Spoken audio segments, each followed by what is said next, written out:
Now, why 194R came? Because 194R came because of Circular 5 and a lot of litigation surrounding Circular 5 and MCI guidelines and then Apex Court decision. So in Circular 5, the CBDT has clarified that all the expenses covered by MCI guidelines would be disallowed. As well, the payments made to the doctors in cash or kind would also be treated as their income. So there was a lot of noise around how the doctors can be taxed. So, and in order to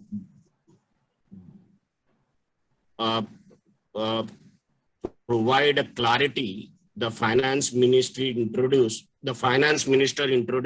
section 194, and the objective behind, the intention behind introducing one section 94R, as per the finance minister, that lot of things which go in kind remain untaxed in the hands of the recipient. So this is the intention behind 194R. Now 194R came. Now it has not only hit the pharma industry very hard, it has prevailed over all across the company, whether it be multinational companies or Indian companies, Indian conglomerates, consumer, healthcare, etc. Everything, even builders are also affected by this. So now 194R, what 194R says, the Finance Act has introduced 194R from 1st July 19. So it will be operative from, can we go to the next slide, please?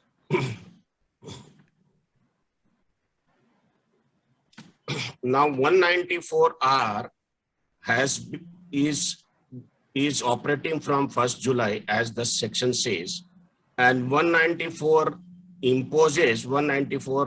imposes an obligation on the person providing any benefit or perquisite to a resident arising from their business or exercise of profession to ensure that tax is withheld at the rate of 10%.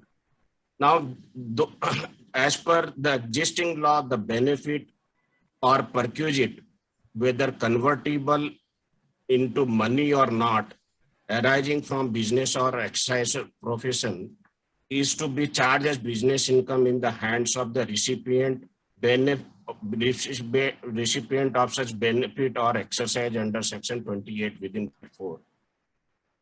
And there have been many cases. So now, while the intention behind introduction of section 194R was with reference to section with reference to section 28 within bracket 4. So intention was to tax only the payments which are going in kind. Now the way the section 194R has been worded, it covers both partly in cash and partly in kind.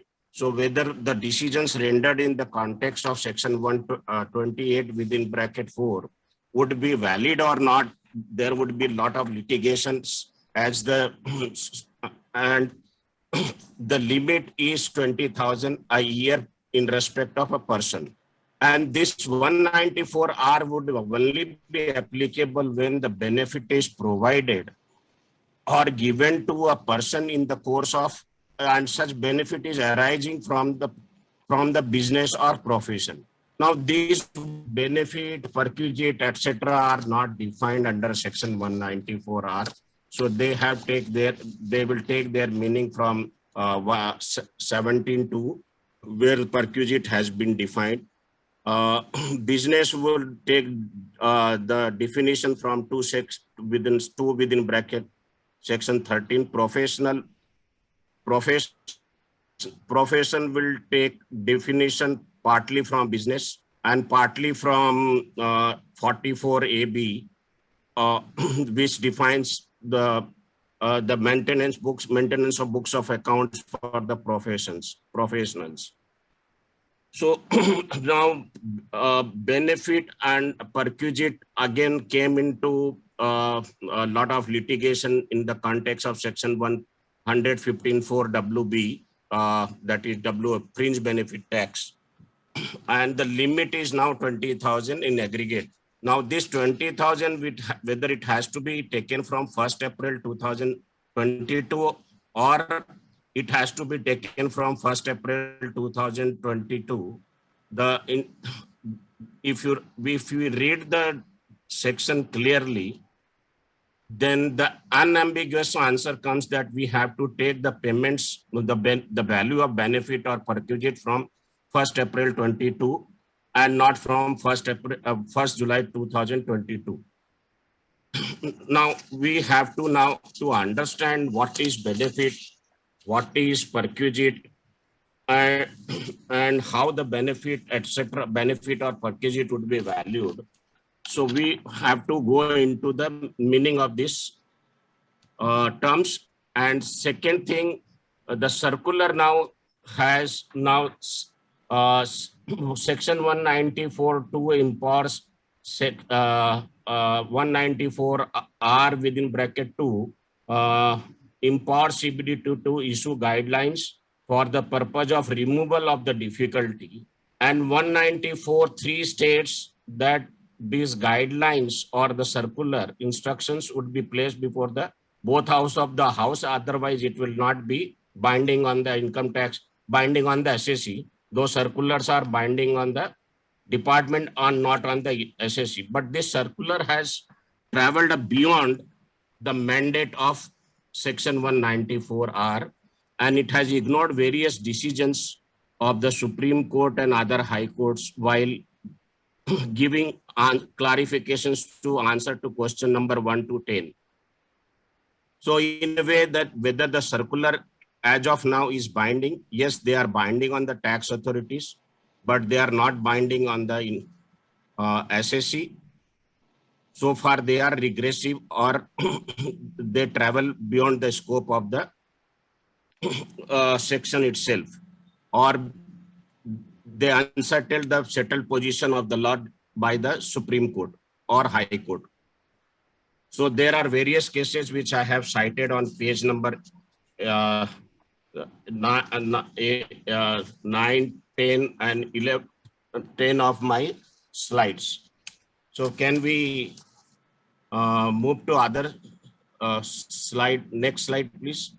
Yes, sir. Yes, I have already moved, sir. Interpretation of guidelines. Next slide. Now, guidelines. That I'm saying the guidelines have traveled beyond the scope of section 194(r).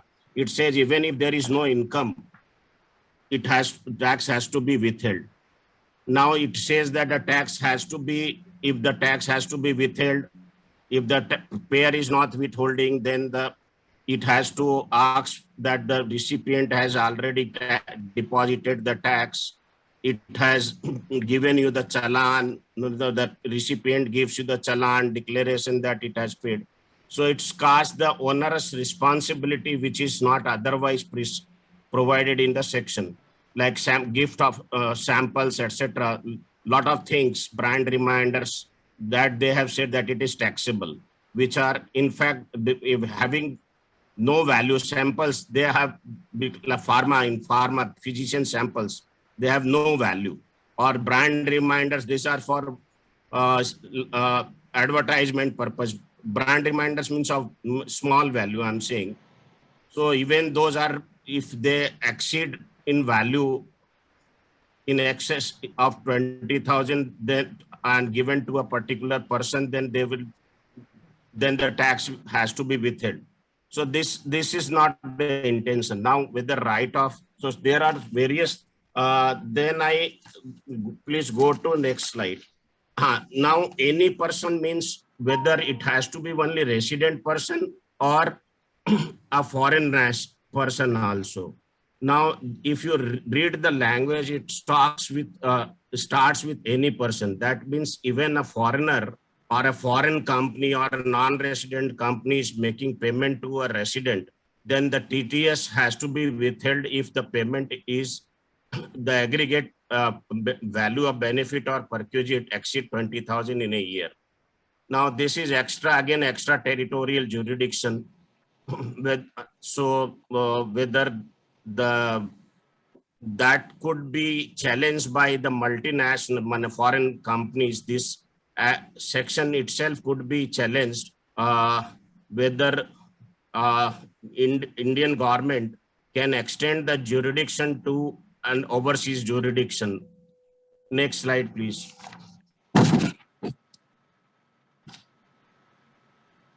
Now, section 194, if in a business, suppose a businessman gives any valuable items or gift in kind, then such item will get taxed within the rope of 194R, and the valuation has to be calculated, which is the cost to the provider should be the value. Of course, it will not include the GST amount. So that is the clarification. That's the better way of, that's the better clarification. But the circular is so far silent. What will happen in the case of multi-layer distribution activities? How, at what point of time, who should deduct tax, where, at what value the tax should be deducted, etc. They are not, the circular is silent on this. Now, next is, I have talked about now arising is, there are two words. One is arising from business or profession. So arising has to be understood that it has direct nexus with the business or profession. If it has no remote, it has no connection or remote connect, it has no connection or proximate relationship with the business or profession, then such income should not bring in the, should not be brought in the garb of section 194R. But the circular is creating some sort of ambiguity in this context. Also, there are various decisions which I would like to cite in the next slide. This is Agra chain is one decision that Allahabad High Court, it again said that the benefit should arise from business. If it is incidental to the business, then it will not be taxed. Same is Bhavnagar Bon and Undavadi. This is the latest decision of Visakhapatnam. So in this context, I read out some decisions where the circular has gone wrong, because if tax has to be withheld under section 194R, the section clearly says it should have the direct nexus between the business and the benefit. Now, what about if I get sales tax subsidy for setting up an industry? I'm talking about, these are the decisions again, these have got overruled by the amendment to section 224, 220 within bracket 24. Though they are overruled, now they are to be treated as income. But if the subsidy is received, then it is a cash, it is a cash component. Can it come under 194R? Because if 194R is to be read with section 228 with bracket 4, then I think the withholding should be with respect to in-kind payments only and not to the cash payments, because this is what Supreme Court has held in 404 ITR in case of Mahindra and Mahindra, where the loan is waived off within the parameters of 41(1), you have not claimed any deduction in respect of interest, then it is a capital receipt. Whereas the circular does not talk about Mahindra and Mahindra 404 ITR 1. It talks about various other decisions in the circular. So those decisions are now rendered per incurium or superseded by these Supreme Court decisions. So those decisions should not have been cited at all in the circular. Now, what happens to about supposing there are unilateral liabilities written off by the creditor and by the debtor, and the creditor still acknowledge the liability receivables. So whether that act can tantamount to receipt of income, this is hypothetical income, then this goes against the principle of Godra electricity, what Supreme Court has said in Godra electricity and Exide batteries case, the hypothetical income cannot be taxed. Like gift of brand by a company to another person, can it be taxed? In ACIT versus Balaji Trust case, Mumbai Tribunal has said gift of brand by brand SR brand to an irrevocable private trust is a capital receipt and cannot be brought to tax under section 28 within bracket 4. Similarly, subvention payments received from parent company or foreign payment company. Now, these payments are capital receipts as had been held by Supreme Court in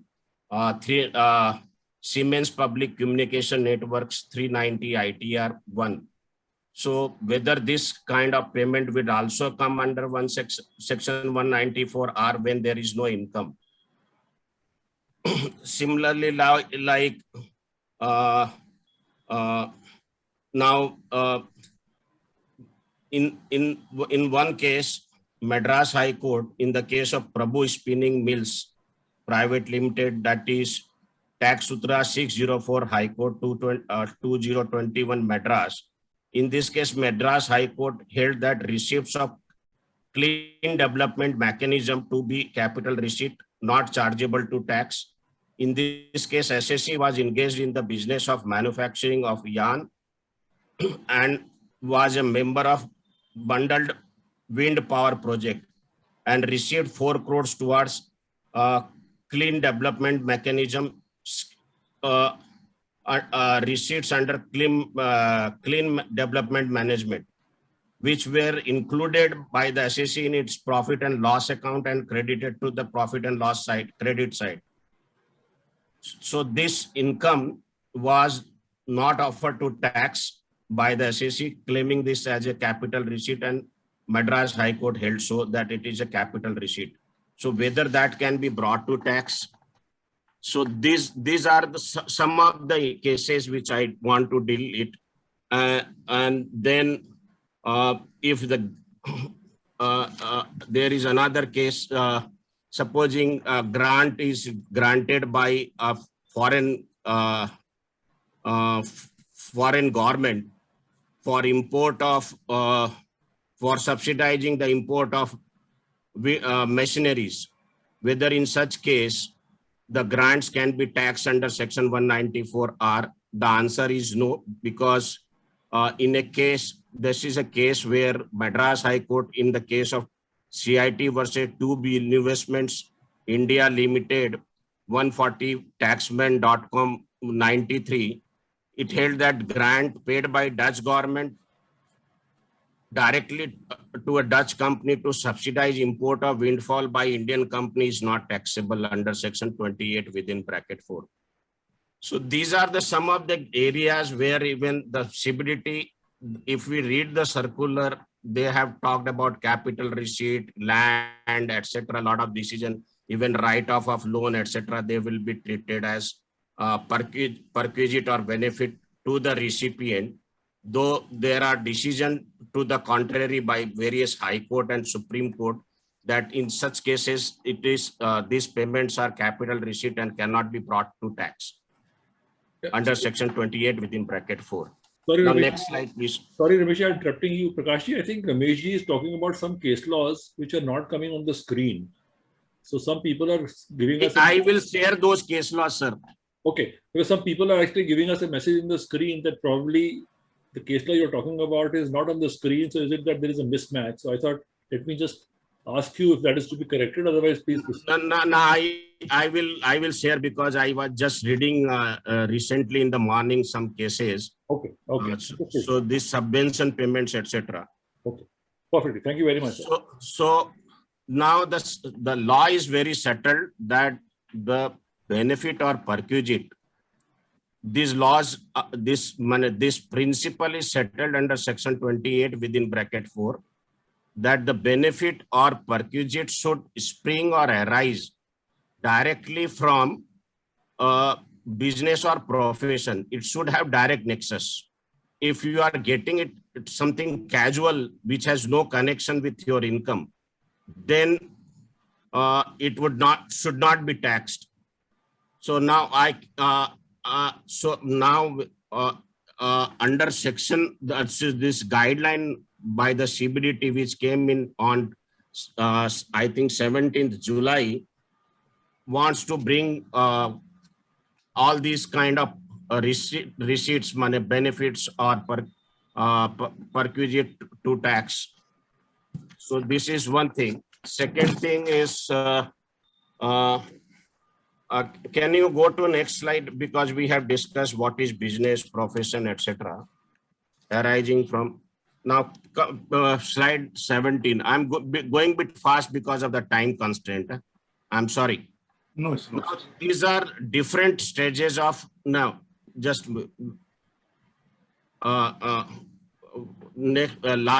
previous slide, please.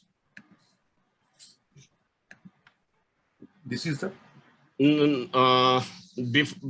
this slide number 17, sorry.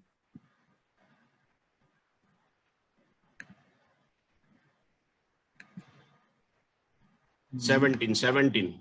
Yes, sir. Yes, sir. This is the slide. Now, these are different stages of delivery of benefit or perquisite or provision of. Now, a provision is made in the accounts of the provider company for the estimated cost of foreign tours to those dealers, distributors who achieve target as of balance sheet date. The dealer / distributor intimates the foreign destination he wants to proceed to and date when he wants to do so. The provider company makes payment to the tour operator and books the foreign tour. The tickets are then handed over / email to the dealer / distributor. Departure of dealer / distributor to a foreign destination, at which point 190 will arise, get triggered. Now it is a mere provision in the books of the accounts. The company has provided the liability. Of course, there is a Bombay High Court decision, I think, whether I have quoted or not. Under section 37, it will be allowed as a deduction. I have not quoted that. The dealer distributor intimates the foreign destination he wants. There is only intimation.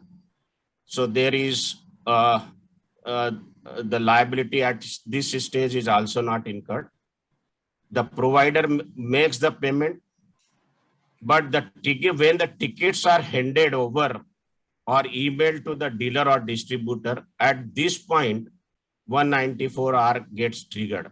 So at this point, the value, what is the value or the cost to the company, excluding GST amount, should be treated as the value or the benefit or perquisite, and 10% tax should be withheld. Next slide, please.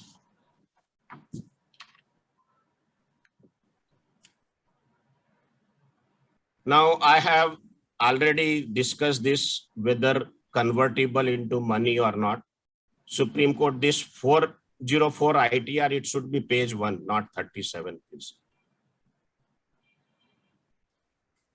So there, the Supreme Court in this case said that the benefit provided will not be liable to TDS, irrespective whether the benefit is capable of conversion into money or not. So here in this case, the loans were waived off, and the Supreme Court said that it is not neither taxable under section 41(1) nor under section 28 within bracket 4. Though now we have to examine the case under section 56(2)(10), that I am not going into. Same way, Mafatlal Gangabhai in 219 ITR, this decision was rendered in the context of 40A within bracket 5, valuation of perquisite for the directors, etc. Again, in this case, the Supreme Court said that the value which is in cash, that cannot be considered as benefit or perquisite. So the message is loud and clear that anything which is given in cash should not come. If we read section 28 within bracket 4, that should not come into 194R. But again, as I said earlier, whether 194R, because of its language and some anomalies in drafting, though the intention of the legislature is to bring in the tax ambit the benefits in kinds, etc., which have so far gone untouched, should be taxed. Because anything which is given in cash is in any way it is accounted in the books and it is taxed. Cash could be in the form of discount, it could be bulk discount, it could be quantity discount, it could be sales discount, it could be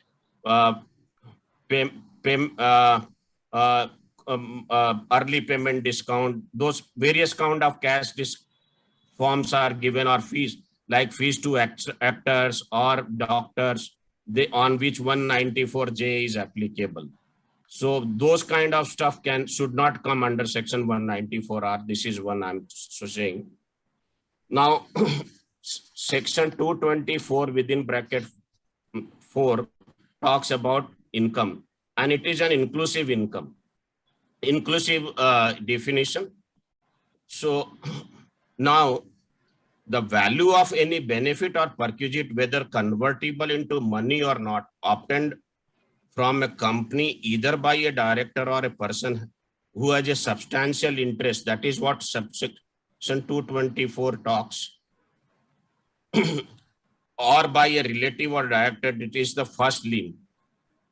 Any sum paid by such company in respect of any obligation which, but for such payment, would have been payable by the director or the person aforesaid. It is the limb 2, which is with which we are really concerned about 194R, because benefit or perquisite is nothing but an obligation which is being discharged by the provider on behalf of the recipient, which otherwise the recipient would have incurred. Supposing I am discharging the tax liability of my agent, so that discharge of tax liability, payment of tax by the principal for the tax liability of agent, it is a liability or obligation discharged by the principal on behalf of the agent, then it should be treated as a perquisite. It should be taxed under section 2 within bracket 28 within bracket 4. Read with section 2 within bracket 24. So absence of limb 2,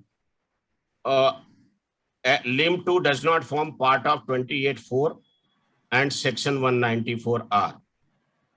Absence of limb 2 will be helpful in understanding the scope of section 28 within bracket 4 and section 194R.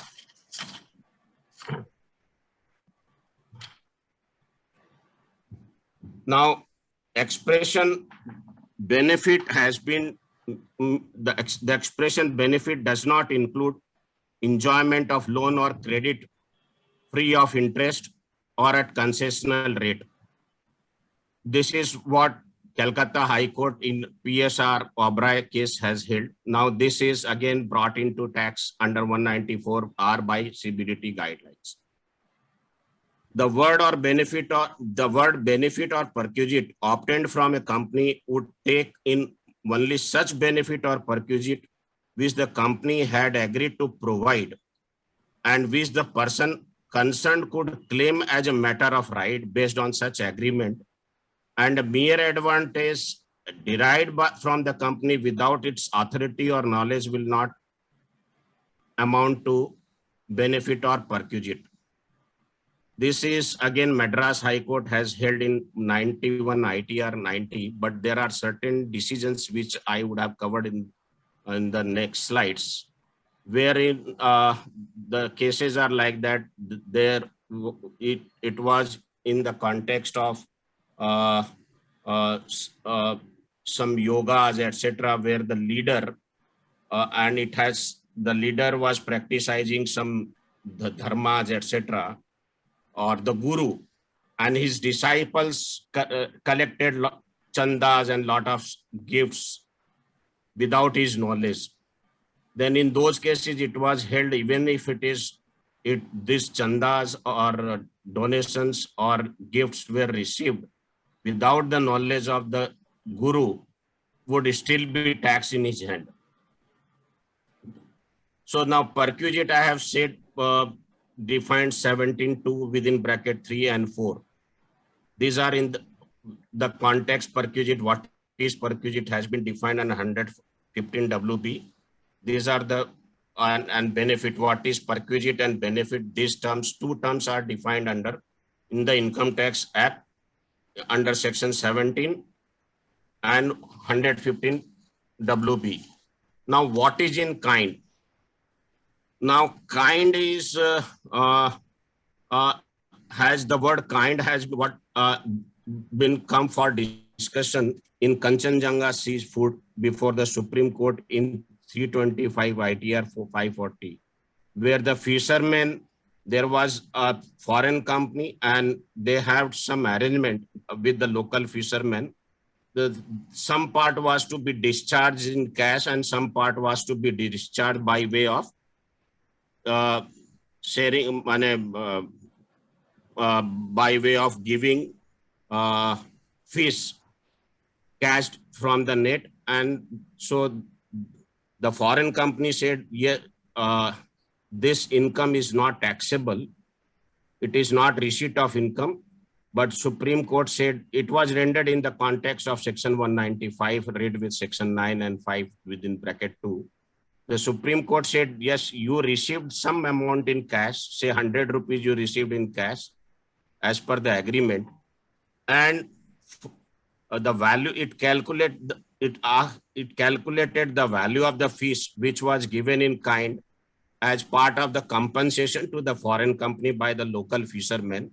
So the entire amount was clubbed together and it was taxed in the hands of the foreign company as income accruing or arising in India. Now, again, meaning of benefit or section perquisite is again, it has come within 28, in 28 within bracket 4. And sorry interrupting you. I think my request will be, we are constrained of time.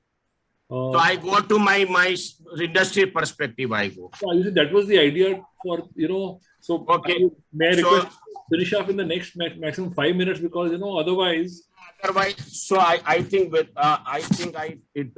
let us go to state page. Yeah, I think take 5 more minutes, please. And no, I go to page 28 only. Yeah, I mean, because you have 60 slides I saw, and I think we can't do justice to 60 slides maybe in 3 hours also, leave us at 30 minutes. So if request is, if you can finish off in the next 5 minutes. I have said any person means the deductor can be resident or non-resident. Exemption limit is 20,000. Time of deduction of TDS is. So let's skip this. This is the law you're talking about. I think let's talk about a couple of issues which you may have. So I'm going to this now. Come, let us go to. Now, suppose I'm talking about in the context of the pharmaceutical companies, like lot of doctors go for seminar. They are deputed to attend the seminars, etc. So, and they are given So I go by this brand reminders. Now, brand reminders, medical devices in clinical demand, this value, I have taken the value less than 1,000 rupees because above 1,000 rupees, it will catch, it will be covered by explanation 37 within bracket 1, explanation 1 to section 37 within bracket 4. It will be disallowed.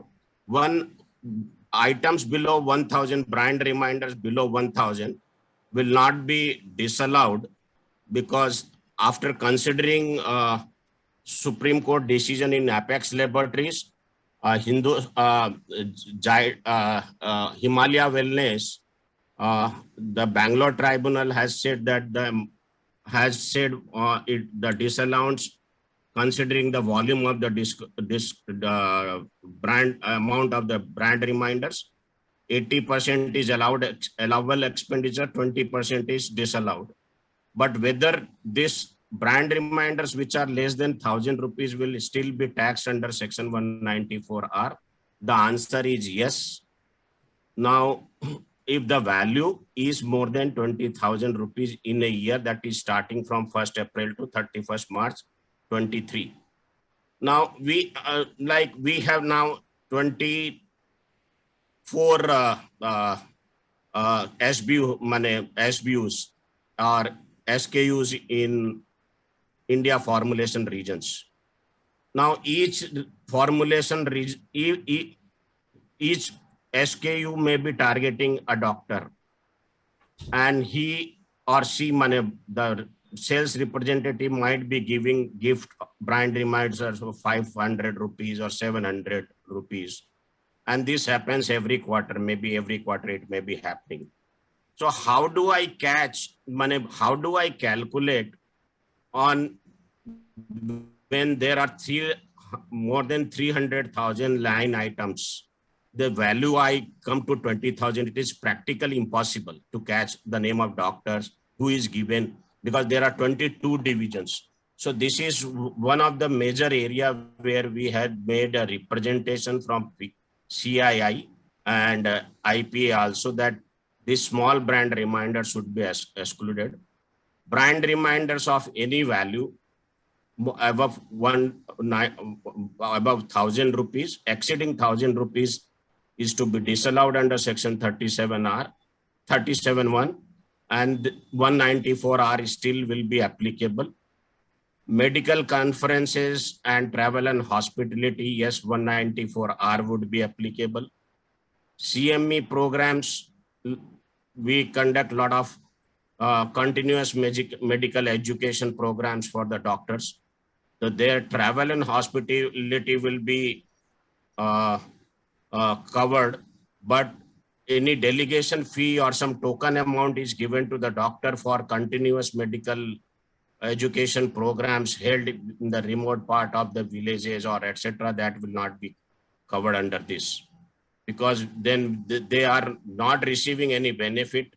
They are not benefited or perquisite. It's not their obligation. They are working on the direction of the company and there is no contract between the company per se, quid pro quo arrangement between the company, pharma company and the doctor. Now, these are again speaker fees, etc. If we call it train the train model, TTD model. On this 194J would be applicable, 194R would not be applicable because it's a fee to the doctor for it in the professional capacity. So it is covered under section 194J. Now camp expenses, now various doctors organize the camps and the expenses are made by pharma companies. Now disallowance under section 37(1) is another issue, but 194R, allowance or disallowance is another issue, but 194R is applicable. Medical consultancy I have discussed. Conference registration, yes, any registration fees page number, I think 32. Any conference registration fee paid in excess of 20,000 that is the cumulative value exceeding 20,000 a year will 194R would come.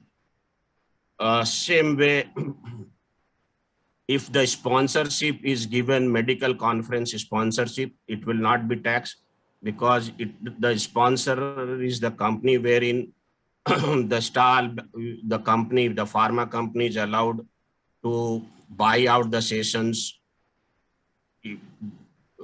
sponsor the event, or they book stalls, banners, etc., and advertise the products. So that will not come under 194R. And this is also clarified by the board circular also. Not for the medical conference per se, but if you are organizing an event where you have the company's products, etc., are being displayed, then it is sort of advertisement expense and not to the payment to the recipient. Now, then another major program expense is train the train model, where some doctors are asked to train the other doctors. It's a sort of like in remote areas or where the doctors go and train other doctors. So it's a social responsibility, or and I think the documentation an agreement should be very clear. There should not be any, I'm not talking about 37(1). There should not be a quid pro quo arrangement. It should be only for the benefit of other doctors, and it's a social responsibility which is company's obligation. Physician samples, again, the CBDT has clarified that physician samples 194R would be applicable, provided it is not given to a government hospital or to government hospital doctors. Now, on this, various representations have been made to the CBDT as well as the Finance Ministry through various forums. A clarification is awaited on this. Then consultancy and advisory fees are also paid to the doctors. Sir, excuse me, sir. Ramesh, sir. There are a lot of question answer that is there we have to cover here. So I feel that all the practical issue will be covered under the Q&A session here. Okay. And in the meantime, may we request our Rakesh Gupta sir to take the session here? Okay. Thank you. Mm-hmm. Thank you very much, Ramesh, and apologies, Rakesh. I know you have to go for a wedding also after this. You must be getting a message from Anujji regularly after every 2 hours. But over to you, Rakesh, please. Thank you. Thank you. And you don't have a presentation, right? You are no. I speak just like that. And most of the things Ramesh has covered, so he has made my task simpler. So I'll take certain macro issues, and if there are questions, then we'll take. So okay. Friends, this TDS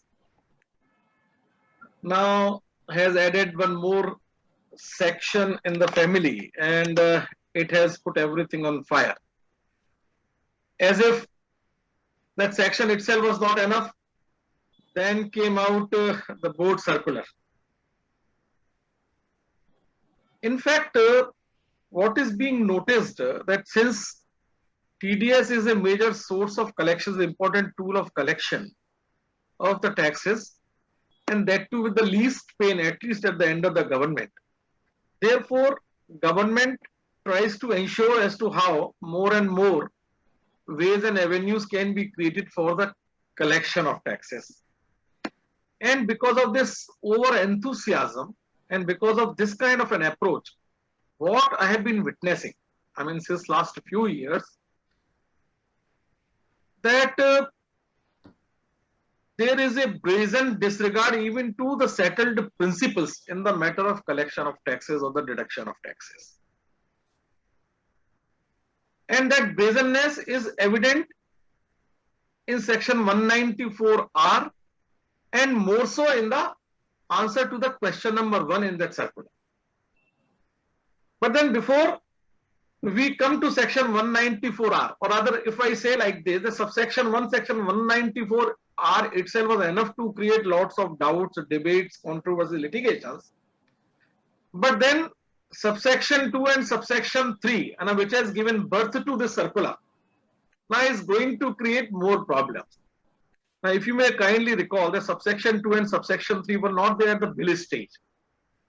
They were incorporated at the time when the bill was enacted in the parliament. And of late, like the earlier trend which I just made a reference a little while ago, now this trend is also coming in most of the TDS sections to enact provisions of the lines of subsection 2 and subsection 3 in several other sections. And probably it is guided by that principle which Ramesh also made reference earlier, that any circular which is issued under section 119, then the settled position of law was that if it was adverse to the taxpayers, then it was not binding on the taxpayers, of course, much less on the court, but it could at best be binding on the departmental officers. But now giving this kind of a power under subsection 2 and creating a modicum in subsection 3, a semblance of a statutory edit is sought to be given to the issuance of circular. But then, even under such kind of a situations, whether the circulars can be so brazen so as to disregard even the settled law enunciated by the Supreme Court, that is something on which we will debate.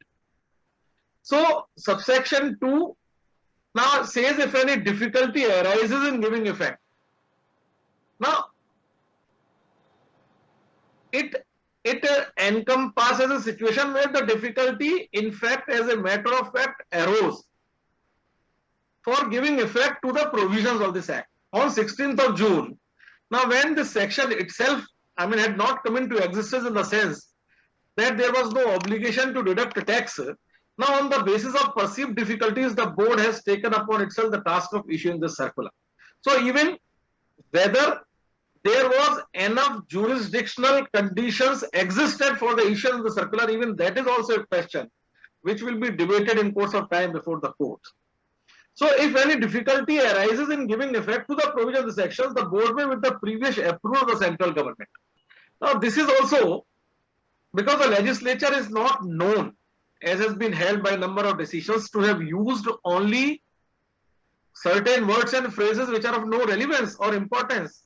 So, when it says that with the previous approval of the central government, that approval may have been taken, must have been taken, but then we have got several other provisions on these lines under the income tax, like under section 101, 153D, that when assessment orders are passed after the previous approved joint commissioner, like under section 151, that no notice under section 148 shall be issued except with the previous approval of certain designated authorities. So here, maybe here the board has been given this power to remove difficulties by issuing a circular with the previous approval of the central government. That approval may have been taken, but then that approval either must be in the public domain, because we also want to know, a taxpayer also would like to know that on what basis, after all, what were the difficulties, what was the source, what was the basis based upon which those difficulties were perceived by the board and which was sought to be removed. Because when under subsection 2 this kind of a power is taken, and which could be taken only with the previous approval of the central government, now board cannot keep this approval close to its chest. It must come in the public domain. If it has not been brought in the public domain, but then as a taxpayer I am entitled to know, and then what led the board to perceive those difficulties, what kind of difficulties were perceived. Now that must come on, because if we read the circular, now except in 2 or 3 clauses, there were no difficulties, there could be no difficulties, rather the difficulties have been created. So, if any difficulty arises, as a matter of fact, the difficulty first of all ought to arise. Now, such circular could not have been issued in a preemptory manner. So, therefore, it becomes very important. As a litigating lawyer, I can say it is very important in order to see the very validity of the circular as to what was the basis of approval, because when the approval must have been sought from the government, there must have been some note I mean, it must be put because it is not an expression of an idle formality. There must be some serious discussions which must have gone, which was supposed to have been gone. So we are entitled to know. Only then the guidelines could be issued. Then every guideline, subsection 3 says, issued by the board under subsection 2, and moreover, the difficulty, because in couple of cases before the Supreme Court, now even this issue as to what kind of difficulties could be removed by issuing the guidelines. So, I mean, though statutory power has been taken by the board to remove difficulties, but then difficulties have to be, the difficulty has to be difficulty. It is not something which is more than the difficulty. And wherever the word difficulty has been interpreted by the court have said where some angularities have to be set at naught, where some joints have to be smoothened, and when this difficulty is not of that kind of a nature which would change the entire complexion of the statute. So even the word difficulty now needs interpretations. It cannot be that in the name of removing the difficulty, you create difficulty, you do wholesale the gross violence even to the language of the legislation. So this subsection 2 and subsection 3, though may have been incorporated by the board or by the legislature as a defense mechanism against the possible attack on the very issues of, but then these subsection 2 and 3 itself would come as the main impediment on the sustenance or the validity of the circular itself in times to come. Let us keep our fingers crossed. Every guideline issued by the board of subsection 2 shall, as soon as maybe after it is issued, be laid before House of Parliament.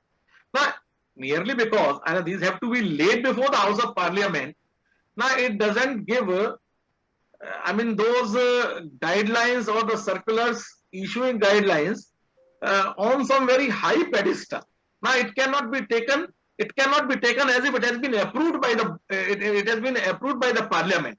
So merely placing them before each House of Parliament would not be that material in that sense to give, every semblance of justifications to these guidelines. And then shall be binding on the income tax authorities and on the person providing any such benefit or purchase. So it may be binding on the income tax authorities in any case, and the circulars under section 119 are binding on the tax authorities and on the person providing any such benefit or purchase. But then definitely they are not binding on the taxpayer. Taxpayer means, who has to bear the ultimate brunt of the tax, if any. So now with this, I will start. Now, subsection 1 of section 194R. Though this section is not a very lengthy section, except that there are 3 provisos. But then, as Ramesh ji has explained in great detail, that each word in subsection 1 now is so vague, and even if it was not vague, even if it was settled by the court, but then the board has thrown its spanner. So the word benefit or perquisite arising from business or exercise of a profession. Ramesh ji has dealt on these aspects in great detail, whether convertible into money or not. Now, as Ramesh ji has very rightly pointed out, that there were 2 Supreme Court's decisions, 404 ITR and then 219 ITR, though given in the context of section 41(1).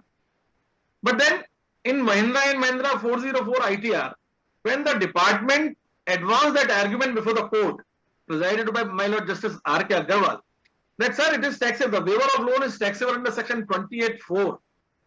Then specifically in para 8, their lordships have considered this, that waiver of loan is as good as the receipt of money, whereas the benefit or perquisite, which governs the scope and spectrum of section 28 clause 4, and therefore cannot be said to be covering the waiver of loan. But now I kindly see the answers to question number 1. An answer to question number 1 shows the brazenness, though we are conscious about this fact that the board's circulars, whether issued under section 119 and in any case when issued under such statutory authority given by the specific subsection, now at least they will represent a contemporaneous expositio theory, that those who make the law, those who administer the law, those who make the law better understand. But then in the name of even contemporaneous expositio, you cannot do this much kind of violence to the plain provisions of law and that law which has come to be settled by them. So whether convertible into money or not, but then kindly see the board's approach in circular. Now sometimes it says literal construction we will follow, because in answer to question number 1, now it says since section 28 clause 4 has not come to be mentioned in section 194R, therefore we'll go by the rule of literal. I mean they meant it that we'll go by the rule of literal construction. We'll not see here, we'll not see there. Otherwise, as a student of law, Sanjeev ji, we have always been taught that memorandum now cannot be brushed aside under the carpet, cannot be thrown into the dustbin. It is an important tool of interpretations, the finance minister's speech. How can you say, as has been said in answer to question number 1, then that the deductor is not concerned with the very taxability of that amount? Now it goes much beyond even the charging section. Now collection is the TDS provision, or for that matter the TCS provisions, are the mode of collections of the tax which is chargeable, which is leviable. That is what section 4 says, subsection 2 says. Subsection 1 speaks of the chargeability of income, and subsection 2 says that tax can be paid either by way of advance tax or by way of the tax deduction at source. Now you want to say, merely for the reason that you have arrogated this power under subsection 2 and subsection 3 as a statutory power to issue any guideline, that too in the name of removing difficulty, to create difficulty for the deductors, and that too by making such kind of a declaration that he should not be the deductor, the person providing the benefit of purchase should not be concerned at all with the taxability. In one line they say that may be taxable under section 28(4), 41(1) or any other section. And in the same breath, that circular says that what to say of taxability under these sections, he has not to see the taxability at all. Now, can we throw section 4 for a toss? Can we throw section 190, which is sitting as a dwarpal of this tax reduction at source chapter, section 190? And then you want to say, and you like to defend it in court of law when it is contested? No, we have got the power under subsection 2 and subsection 3. There may not be actual difficulty then, but then we perceive this difficulty and then we have tried to remove it. What can be the objection? The objection is that it transgresses. It transgresses the very concept of TDS. Now, the other day, I am filing writ petition in Delhi High Court very soon. And I am filing as a taxpayer, as a person who is being affected in my personal capacity. I am sending money to my son in US who is studying there in Colombia, and the bank collects a TCS from me. And the section says that even if it has been taken on loan from the bank which you are remitting, then also the tax is to be collected. I mean, I am raising a loan to feed my son, and then you are saying that the tax is required to be collected. Now, I can understand, because the memorandum says that many benefits which are given are never reported, are never taken into account, and therefore they go unreported, leading to the furnishing of accurate particulars of income. But then you have got so many other mechanisms. You have got the reporting mechanism under the Act, and now here, now you want to accept your inability even to catch hold of the resident, and then you have got the cheeks and audacity to say in answer to question number 1 that, oh, let us see the language of section 195. There the expression says that it should be chargeable to tax under this act at the rate or rates in force, and then you have taken upon the task of explaining chargeable to tax under this act, and what is the meaning of rate or rates in force under clause 37 of section 2. And then, as if it was not enough, then you chose to refer the decision of Supreme Court in Pilcom, unmindful of the basic facts. Now, the taxability of an amount in case of a non-resident, the payment being remitted to a non-resident, and the payment being made to the resident. So your objective was that those benefits or perquisites now should come within the tax net. So instead of finding the way, now you impose these obligations, and on the other hand you say that we want to create an environment of ease of doing business. Now, how is that ease of doing business? I have not been able to understand. Then, whether convertible into on the dichotomy in the circular. That question number 1 answer speaks of the rule of literal construction. But then question number 2, it speaks of purposive constructions, and for that a very strange help is taken from the first proviso. Because everybody knows, as to what are there in the circulars, everybody knows as to what is section 194R. Ramesh ji has also extensively dealt with. I am not going on, those basic provisions.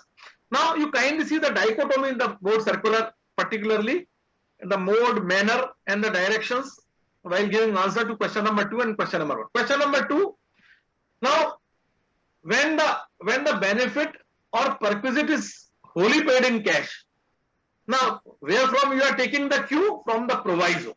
Now proviso, even first proviso, going by the rule of literal construction, does not cover this wholly in cash. Now it says wholly in kind or partly in cash or partly in kind. Now because it says partly in cash or partly in kind, from there you are taking a cue that yes, it was intended, the intention of the legislature was always to cover the withholding or the tax reduction at source, even if the payment is made in cash. In brazen disregard to Mahindra and 219 ITR 644, and that too by taking a diametrical opposite approach to the interpretation, and not very long ago in question number 1 and question number 2, and that too in a very half-baked manner. Even the first proviso, as I said a little while ago, even at the cost of repetition, I would say, Prakash bhai, that even the first proviso speaks of only 2 situations: wholly in kind, partly in cash, partly in kind. Wholly in cash is not covered even by that.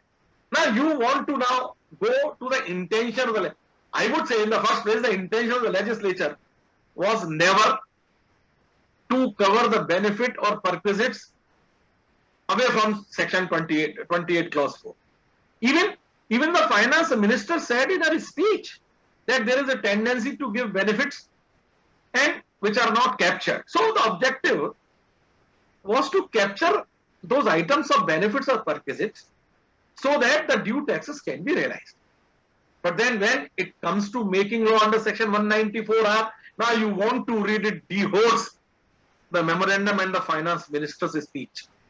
That is something which has really, of course, the third question, that the capital asset, okay, I can, but then kindly see again, Prakash, kindly see, even in this one case law which has been referred. Yes, sir. In order to say that the waiver of loan now will constitute Ramaniam homes, that will constitute income falling under section 28(4). Why Ramaniam? That was from Madras High Court. Why not Supreme Court? And that Supreme Court which has overruled Ramaniam. Now, that is not an honest approach. When we have got Supreme Court in which Ramaniam has been overruled, and yet you are referring Ramaniam, you are not referring Mahindra and Mahindra. No, it is not an honest approach.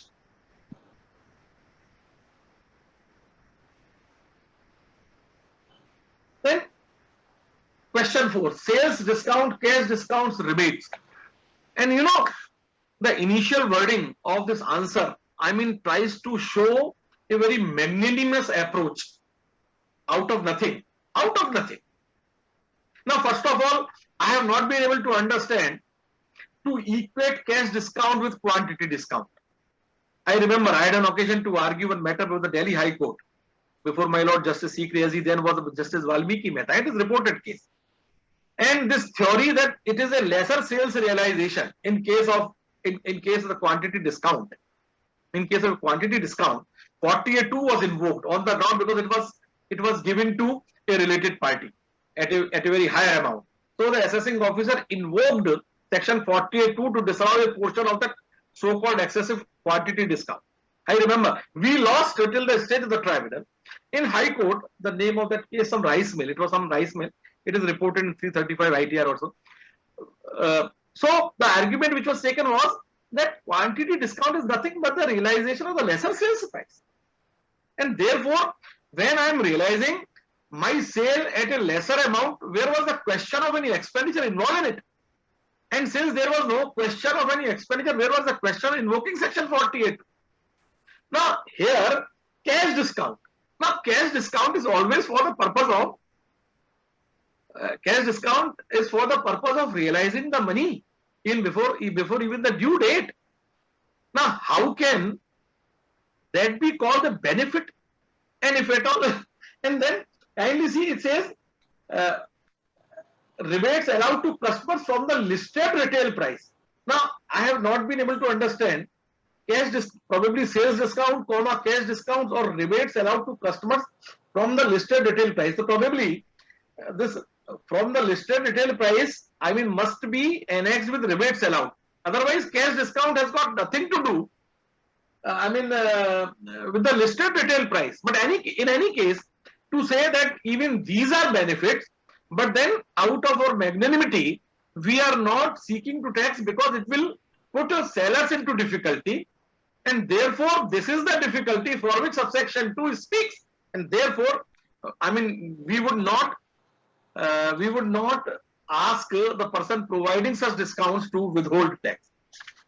But then, as Ramesh ji, now, I mean, I would better tell, even a couple of my relatives also doctors, now they get free samples. Now, how can the free samples constitute benefit to the doctors? Now, the doctors, I mean, I have seen the doctors giving the free samples only to their patients, and I do not know, the doctors would say, in future, please don't give us, we do not need anything. Now, we do not convert that free samples into money, and yet we would be required to pay tax. How? So, free samples are given, and therefore, this relaxation would not apply. That relaxation which is applicable in case of sales discount or cash discount or rebates. It has been overly emphasized, and then a list has been given with this caveat that the list is not exhaustive. That if these kind of benefits are there, then there will be the tax deduction liability on the person who provides. Of course, if a person gives incentives other than discount and rebate, such as car, TV, computer, gold coin, mobile phone, one can understand. And if person sponsors the foreign trip to a person and relatives, person providing free ticket, and if person gives medicine sample free to medical practice. So this is something which is, free samples to the medical practitioners. I mean, in what manner this can be said to be the real benefit, to the medical practice, I have not been able to understand. And then comes the nexus, that the benefit to whom? Because many times the recipient entities would not be able to enjoy these benefits. These benefits are enjoyed or may be enjoyed by the directors, partners, or employees. So in that case, and they are not carrying on any business or they are not exercising any profession. Therefore, the question arose, and therefore, now it is sought to be clarified that since these directors, partners, employees have got relationship with that entity, and by virtue of their relation with the entity, they are getting this benefit, and therefore the recipient entity will be treated to be receiving this benefit, and therefore the person providing the benefit or purchases is required to deduct a tax in respect of the recipient entity. Then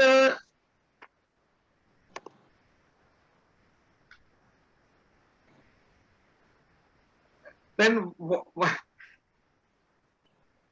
they kindly see the double taxation. They say that in case recipient entity, would offer this income, would claim this expenditure, and then benefit is being taken by the employees or the directors or partners, and if it is taxable in their hands, either under the salary head or under section 28(4), I mean, then you withhold tax under those sections. If it is employee, then under 192. If it is director, then 224(4), read with section 28 small 4, then you kindly. So this kind, whether this is removing the difficulty or increasing the difficulty, I mean, I am at loss to understand. The valuation, the fair market value. But then the two exceptions. Then fair market value as on which date? I mean, that also will be a question. But then fair market value, except that in case the benefit or perquisite provided is purchased, then the cost, the purchase price. And if the benefit perquisite provider manufactures such items, then the purchase price shall be the value of such benefit, or yes. But then this is as Ramesh has pointed out, the GST is not included. I mean, that is again a very magnanimity which has been shown. So if there is no input tax credit available for GST, and yet GST is not part of the cost taken, then I would say the board has opened its or bared its chest in extending this kind of the benefit. Then social media influencer. This is, but then there will be practical challenges in it. Now, media, the social media influencer. Now it depends upon the facts of each case. Now the very first sentence in this reply says it depends upon the facts of each case. If by virtue of some agreement with that social media influencer, now it is to be returned, then but then if it is not to be returned, then the fair market value now will be taxable in the hands of, and therefore at that stage, probably, because it's not clear at which stage, but then since the benefit will be provided at that stage, when it is decided not to, or when it is decided by that influencer to retain it, that the benefit is being provided, then this person who is providing the benefit now will have to ensure. But then items which have been mentioned, the outfit and cosmetics. Now in the cosmetics, now I mean, where is the question of them returning? Where is the question? Even cosmetics over that, but the outfits also. Now I can understand the car, the mobile, but then this outfit and cosmetics, if the social media influencer has used them for the purpose of advertising it, I mean, where is the question of, I mean, these the so-called benefits being returned, I mean, to the manufacturers or to the producers or to the, I mean, the so-called benefit provider. But then reimbursement of out-of-pocket expense. The very concept of the benefit of perquisite, which is there in section 194R, any benefit or perquisite. Now, even the plain reimbursement now is being touted as a benefit. And then this benefit is sought to be distinguished. If the bill is in the name of the service provider, then it will not be benefit. Now, what kind of the so-called difficulties are sought to be removed? Were these the angularities which were in the mind, or which were perceived, which were contemplated, visualized by the board? Now, I remember in 1995 when the circular came, I think, and thereafter several decisions of the courts, that if there is a reimbursement, then there is no tax withholding or tax deduction liability. But here it says that whatever expenditure you incur, that will be your expenditure, that will be allowable as a deduction against the income, and this expenditure which you incur now is reimbursed by the service enjoyer, then it will not be treated, it will be treated as a benefit of perquisite. Now this is a very classic case of appreciation of the benefit of perquisite. Now I have not seen, I mean, this kind of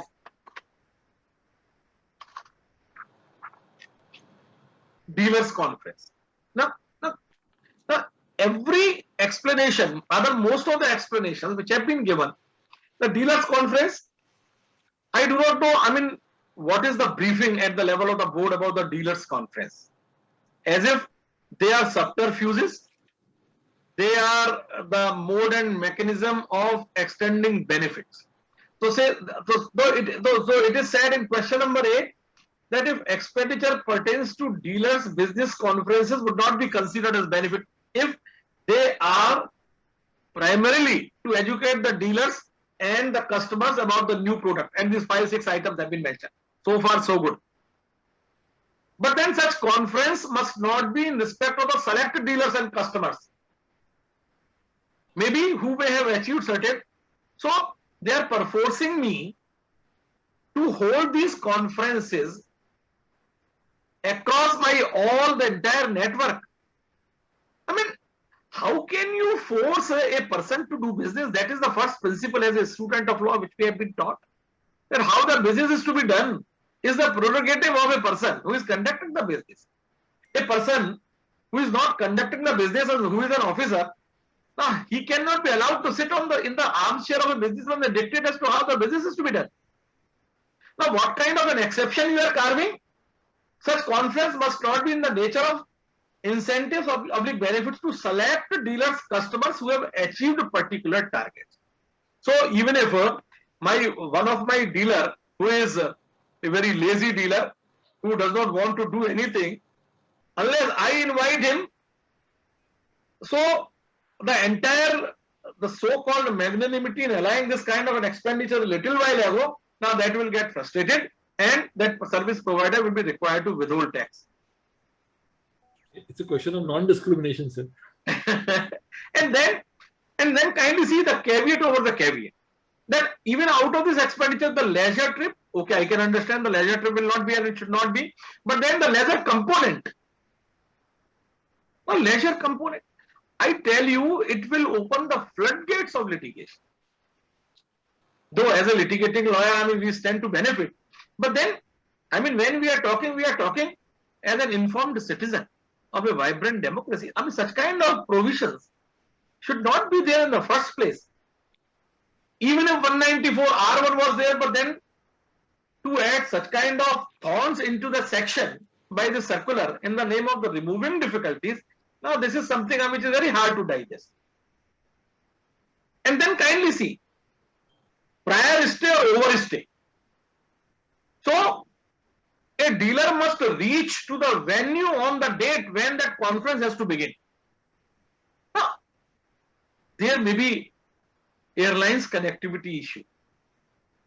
Now, even if I have to go to Calcutta for that matter, in any other part, I say to my organizers, I cannot come in the morning. I cannot catch flight an early morning. I would like to come a day earlier, even if it entails the waste of my day, but then so now would it call it as a prior stay?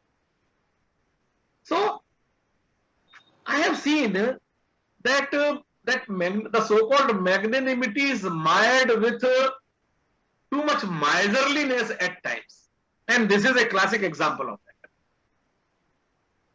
I can understand the family members have gone, therefore, I mean, to that extent the benefit, I mean, needs to be taxed, and the person providing the benefit. And this question number 9, that in case it is paid in kind or partly cash or partly in kind, that's, I mean, first provided to 194R1, then this person providing the benefit of perquisite must ensure that before the release of this perquisite benefit, the tax on such, if the cash is not sufficient, the tax stands paid. So now this question 9 seeks to address that kind of a situation, that where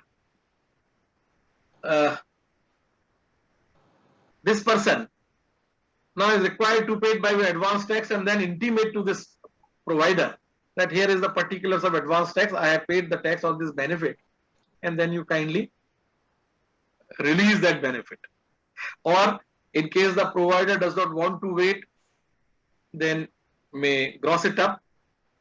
But then what happens, Sanjeev ji, I ask a question to myself, what happens if that person says, okay, I'll pay you little later, but then you kindly pay it at this stage. Now, whether at this stage you'll require to gross it up, or you pay it and then you recover it. But then nothing is clear on that score. But I think if it is paid even without grossing up and later on it is reimbursed by that person, I am purposely using the expression reimbursement, whether it is a reimbursement or not, because now really the word benefit and perquisite has assumed a very dangerous proportions in my eyes and in my mind. And every time I'll fear if somebody is saying or somebody is doing something, whether it is a benefit or perquisite. But then one important thing which Ramesh has also highlighted very nicely with the help of the judicial decisions, it is not benefit or perquisite simpliciter, it is benefit or perquisite arising from the business or from the exercise of the profession. Therefore, the resident recipient who is receiving the so-called benefit and perquisite must receive it while these benefits are arising from the business or exercise of the professions. And very nicely has said that there must be direct proximate nexus with the business or profession. And tax rate 10%. And on the value, aggregate value as a benefit perquisite. The second proviso speaks of the threshold. I mean, the threshold is pittance, 20,000, more than 20,000 rupees. Third proviso exempts the small individuals and Hindu undivided family carrying on business or profession, having turnover or the professional receipts not more than the prescribed amount of 1 crore or rupees and 50 lakhs. And they have not to deduct tax. But then I would say, like, now one aspect which I want to ask Prakash. Now, if the loan is waived, why is it waived? One-time settlements just take place. Yes. Because that borrower is not able to pay. Account had become NPA. So banks also are thinking to settle it out of the court. So in such a situation, the bank would say, how would the bank deduct? The bank would say that this so-called benefit, which is resulting as a result of one-time settlement, now you kindly pay tax on this, show us the challan, give us the challan, and then we will release this benefit. Now, a borrower who is already under such severe distress and stress, because of which the one-time settlement is going to, and then to expect out of that amount to seek so 41(1) and even the benefit or perquisite, because the answer to question number 1, that is really something, I mean, which keeps on haunting me. Whether it is taxable under 41(1) or any other section, 56(2), section 56, subsection 2, even if it is taxable there, then also you must withhold. So 194(r)(1) as interpreted by the board on the strength of the guidelines goes much beyond the memorandum, much beyond the objective of capturing the transactions, and it is going to create lots of litigations. It will be a feast to, and kindly see section 197 has not been amended. Now, if the recipient of the so-called benefit of perquisites now wants to claim that his income is not chargeable tax at all for whatever reason, and therefore a lower deduction of tax certificate, now he can't apply, or lower deduction or the nil deduction of tax, section 197 has not been amended. Has not been amended. Of course, 206AA and 206AB, that will be there in case he has not been able to furnish his PAN number. Then whatever consequences, adverse consequences are there under section 206AA, now that will catch. And then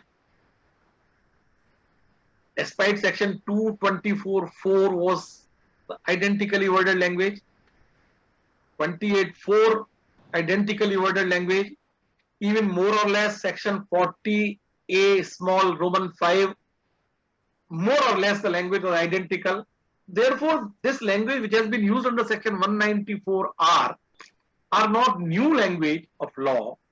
It was available in these 3 sections which I just mentioned, and came up for interpretation before the courts, and yet the board in this circular has decided to take, I mean, a different viewpoint even on the interpretations placed by the courts is something which, and I have got my own serious doubts about the validity of this circular on more than one counts.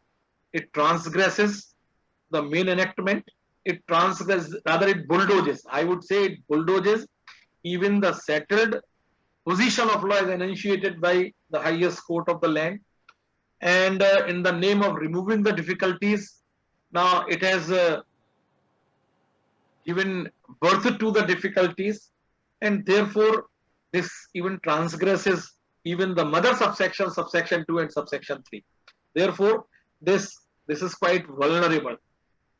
This is susceptible to be assaulted in the court on an appropriate ground of ultra vires. It's a matter of time.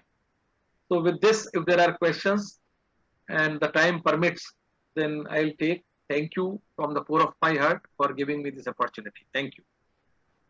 So thank you very much. Thank you, sir. Absolutely fantastic as always.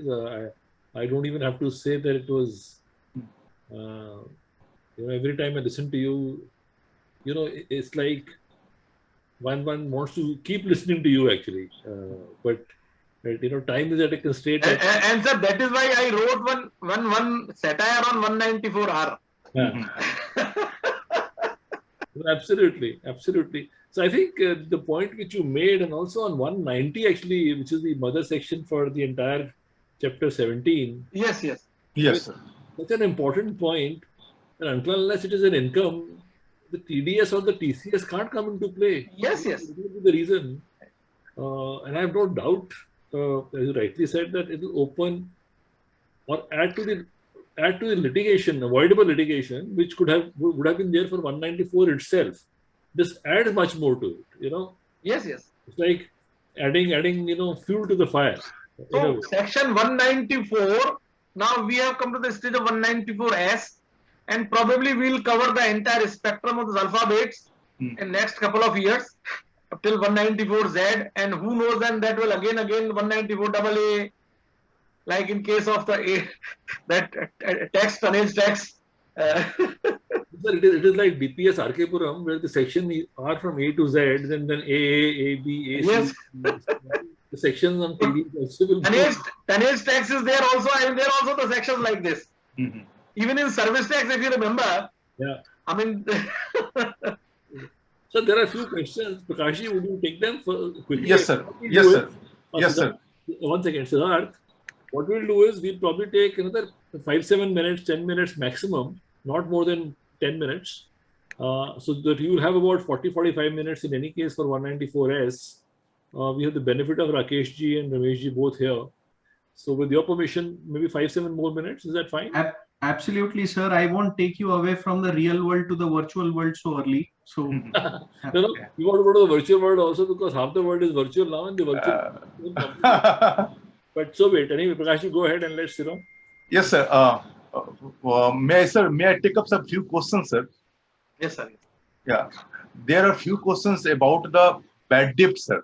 One question is that whether the writing of the bad debt in the hands of by the creditor, or if we write the right of the bad debt which we are supposed to receive, or debt here which we are supposed to receive, whether that will be amount to a benefit and perquisite in the hands of the debtor, or if what will happen if we subsequently receive it in the next year or 3 years here after next year, whether we have to pay the tax under 194R and subsequently under the section 41(1) also. No, first of all, let us understand the word providing means that something has to be given. Now here the bad debt results. So it is a unilateral act, it is not bilateral act. So therefore the bad debts writing off by the creditor unilaterally cannot be said to be the providing of the benefit. So 194R, in my humble opinion, will not result into the tax deductibility out of the bad debts. So far as in the hands of the debtor is concerned, now if he, because the department always says that if the creditor has written off the bad debt, therefore you have gained to that extent, and section 41(1) now should catch you. Subject to the fulfillment of the conditions that the deduction must have been, because bad debt, that means that that person probably may have dealt in that product and the debt has been created during the course of his. So first of all, your question on 194R is whether the bad debts written off now would be by 194R. The answer to that is, in my respectful submission, no. Another question that is coming here with this ones here, it says that I'm taking the question from the Q&A box here. It says that incentive by the manufacturing to the dealer by way of credit notes for achievement of targets, whether the percentage of the incentive are fixed at the start of the each quarter, whether 194R will be applicable. According to me, no, because even the credit notes is nothing but a subsequent lesser sales realization. So, in any case, what is the effect of the credit notes? The effect of the credit note is that the sale price which was initially fixed now has come to be realized at the lesser amount. Therefore, according to me, but then the litigations cannot be ruled out. Litigation is there at every stage, even at the drop of the hat. So that cannot be ruled out. But according to me, now credit notes, I mean, will not give rise to any tax deductible at the 194. But then the theory which is followed in practice in the matter of tax reduction is that whenever there is a fluid situation, you by taking this as a matter of abundant caution deduct. So, I mean, I am not talking of that situation. I am talking of a situation which in my respectful submission I consider in accordance with the law. Okay. Another question is that, sir, from the reimbursement of the expenses, sir. A chartered accountant sends his article to the client places for the purpose of audit, and the client reimburses the expenses or the conveyance fee to the article directly here. Whether this type of reimbursement by the client to the article, whether that will amount to a reimbursement in the hands of the practicing chartered accountant or the chartered accountant here? No. I think it doesn't have any attribute it doesn't have an attribute of benefit or perquisite. Since the articles are raising their bills to the client is paying them, and therefore this is reimbursement simplicity. Okay. Another question is that what is the meaning of the term arising from business? Whether the receiver income must be taxable under the PGBP?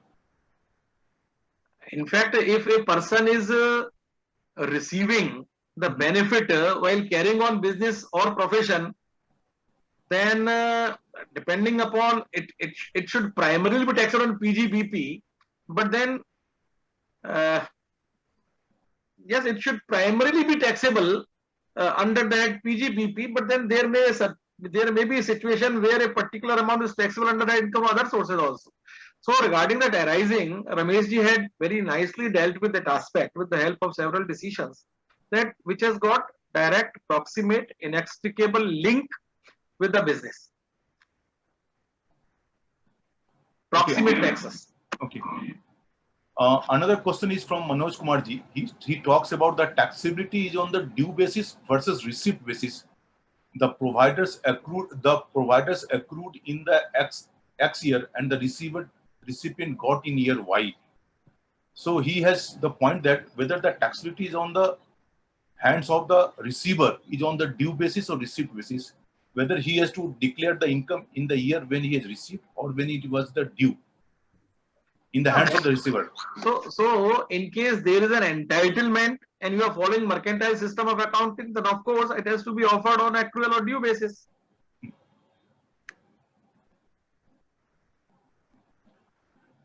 Another question that I am taking, sir. He said that we are into the brokerage business.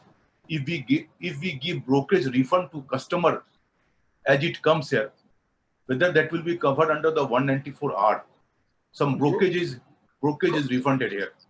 So here if the brokerage is refunded, I think again that the lesser realization of the brokerage, and therefore it should not result in view of because the answer to question number 4 though deals with sales discount, cash discount, and the rebate. But then the principle which is coming out or which is culled out of that is that it's the lesser sales realization or the lesser brokerage realization. The facts of this. Another question from Manoj Kumar is that while referring to the PILCOM, they forget the difference between the chargeability and the taxability. Yes. Any view into this part, sir? No. Manoj is never wrong. So I endorse Manoj. He must be Manoj Mittal, na? Yes. He can never be wrong. Don't worry. So, sir, another question that we have considered about the grossing up, sir. Whether how the grossing up will be there. If suppose that if a person is paying the tax on behalf of some other person, and the law says that tax is also a benefit and perquisite here, and this will keep on cycling. The grossing up, double grossing up will have to be done. Again, that grossing up will be also. Yes. So it is a ease of doing business. So I mean, your principles, like when I did chartered accountancy, I mean, we used to be taught algebra, and at that time, I mean, this kind of equations we used to work. Now I've forgotten. I'll have to take help of somebody. So Prakashi, it is like this. I remember I was talking to one chairperson of the CBDT, and the question which was posed to the chairperson was that how can you make a disallowance on something like this? And the answer came, don't worry, our income tax officers are very capable of it. You give it to us, we'll show you how to do it. So it's at times when you think about something as to how is it possible to do this? A reimbursement, as Rakesh has been saying, a reimbursement, the thought process has probably to undergo a change as to what is a reimbursement. A bill in the name of the client is not a reimbursement, but bill in my name and me asking for a reimbursement has a different nature. I mean, every time will I go to a hotel and say, look, I have come to here stay for a client. Please make this bill in the name of Lupin because I have to go and claim it from them. So you obtain the bill in the name of the service consumer, and then let the payment come directly from them. Then all right. Absolutely. Sir, another question is that whether the outcome of the Mahindra & Mahindra judgment would have changed if this type of provision was there in the law itself. No, because their lordships interpreted this very language. The benefit or perquisite, whether convertible into a money or not. Therefore, when it was conveyed on behalf of the revenue, but in any case, this is benefit or perquisite. Then the lordship said whether convertible in money or not is only indicative, is only qualifying the benefit or perquisite. And the very nature of the benefit or perquisite has to be other than money. And waiver of loan is nothing but the receipt of money. I remember I was speaking in Calcutta last year in some conference. So I made this point at that time. I made it a point that by virtue of this interpretation by the Supreme Court in Mahindra & Mahindra, now this waiver of loan now can be hit by section 56 to 10 as a receipt of money. Now the question would be whether it is for consideration or without consideration. That will be a separately hotly debated aspect, but then that has exposed the taxability of this waived loan under section 56 to 10A. Sir, another question that we are getting, sir, this is the last one, that you have also discussed about the settlement of the loan with the bank here, OTS that take place here. Sometimes the bank sells the NPA to the asset reconstruction company for the purpose of resolution and recovery at a very lower amount or like this one here. Whether that will also amount to the benefit and perquisite? To whom? Yeah, that is to the borrower, sir. Borrower? Yeah. Borrower will ultimately end up in paying that much of amount which was agreed between the borrower and the bank. This is the bank which has sold its recoverable amount is actionable claim to the asset reconstruction company. Suppose if there was an out-of-court settlement between the bank and this borrower for 100 rupees, now bank says, I do not want to wait, I want to sell it to the asset reconstruction 90 rupees. So asset reconstruction company will recover 100 from the borrower. So there is no benefit because of this arrangement between the bank and the reconstruction company. Okay, so as far as the bank is that there is no benefit to passing on to the borrower here. No. There is no benefit at all. Okay. Rather, there is a loss to the bank. Now you can call it as a loss or is a loss of opportunity cost, or I mean whatever you want to give the economic name or the name to this economic understanding. So Prakash, I'll come in now. I think Manoj made one very good comment. Last comment, I'll take it. It says proviso is contrary to the main section. Hence, it may be read down by court and argued by Rakesh ji. So he's kind of given his verdict also that Yes. it will be read down when Rakesh ji goes to the court and argues about it. Thank you very much. I think I'll stop here. But Rakesh ji, are you be going now because you have to go to the wedding, or you'll be? Yes, I have to go to wedding, so I would like to be excused. I am sorry, Siddharth. But then I'll listen to you. I'll listen to you in Goa. I'll listen to you your recording. Okay. And Ramesh ji, will you be staying with us, or I think you'll be staying with us? Bombay has a lot of rains. There are no weddings in Bombay, I think.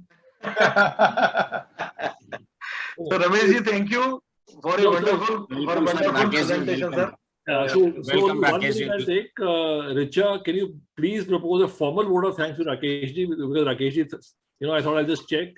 If he's leaving, then I'll do a formal vote. Otherwise, we could have done it in the end. But thank you very much from my side. Richa, please go ahead. You're muted, Richa. I was dumbfounded by the arguments that were discussed here. So, okay, on behalf of CTC Delhi chapter, I would like to thank both our eminent speakers. I think Rakesh ji and Ramesh ji for joining us today and sharing their valuable thoughts. We had a really insightful session, and all of us have gained a lot from the analysis that was shared with us. Thanks a lot. Thank you very much, Rakesh ji. Thanks a lot. Thank you, sir. Very much, Ramesh ji. Okay, Prakash, thank you. Thank you. Thank you very much. We had 2 R's. So and we had the third R who was proposing a vote of thanks. I didn't realize. I realized it only now that it was a third R also. Thank you very much, Richa, and thanks Ramesh ji and Rakesh ji. I believe just sharing what I've heard, or I think I saw in that group where all of us are, that the board is open to giving further clarification to some of the questions which have not been responded to. And I don't know whether it will add to the difficulties or it will remove difficulties. I have no idea. It will depend on what comes out. And I think at times it is very easy for us to criticize. When the lawmakers make the law and the people sitting in the board write these circulars, I don't know what all goes into their mind when they write this. And some of the best brains are, looking at this with due respect and recognition to them. Maybe collection of revenue is one part, but I think, having said that, I think the law, the language of the law, the language of the circulars, the statute, the interpretation of the statutes, the precedents, I think those can't be lost sight of. That's always, something which I, for example, you heard about Mahindra and Mahindra, they've looked at something. Still, you have something coming up in the circular. So it is at times litigation and never-ending litigation at times. I don't know which way it will go at times. But anyway, without taking more time, Siddharth, over to you to take us to the virtual world now. We've been living in this benefits and the perquisites world for some time. I don't know who will get the benefit and who will not. But over to you, Siddharth. Thank you, sir. So while I begin my presentation and share some thoughts on 194S, which is least impacted at this point in time because of the valuations which have been thrown around by the so highly recommended or highly look up to cryptocurrencies. So I think that is fading away, but still there are a lot of issues or a lot of concerns from a practicing side which we may face while looking at the compliances for the current year, while many people would have done transactions. On the aspect of this discussion which went on in the previous session on for the removal of difficulties, because that's the same language which is used also for 194S. So my humble thought on that is that the section only provides for removal of difficulties. It did not mention for whom. Ideally, the way guidelines are there, it is only removing difficulties from the exchequer perspective. And as far as the taxpayers are concerned, I believe it could be reworded by saying that it is recreation of difficulties by way of a guideline. But as far as 194S is concerned, though it deals with the cryptocurrencies or the virtual digital assets, so why we multiple time refer to as cryptocurrencies.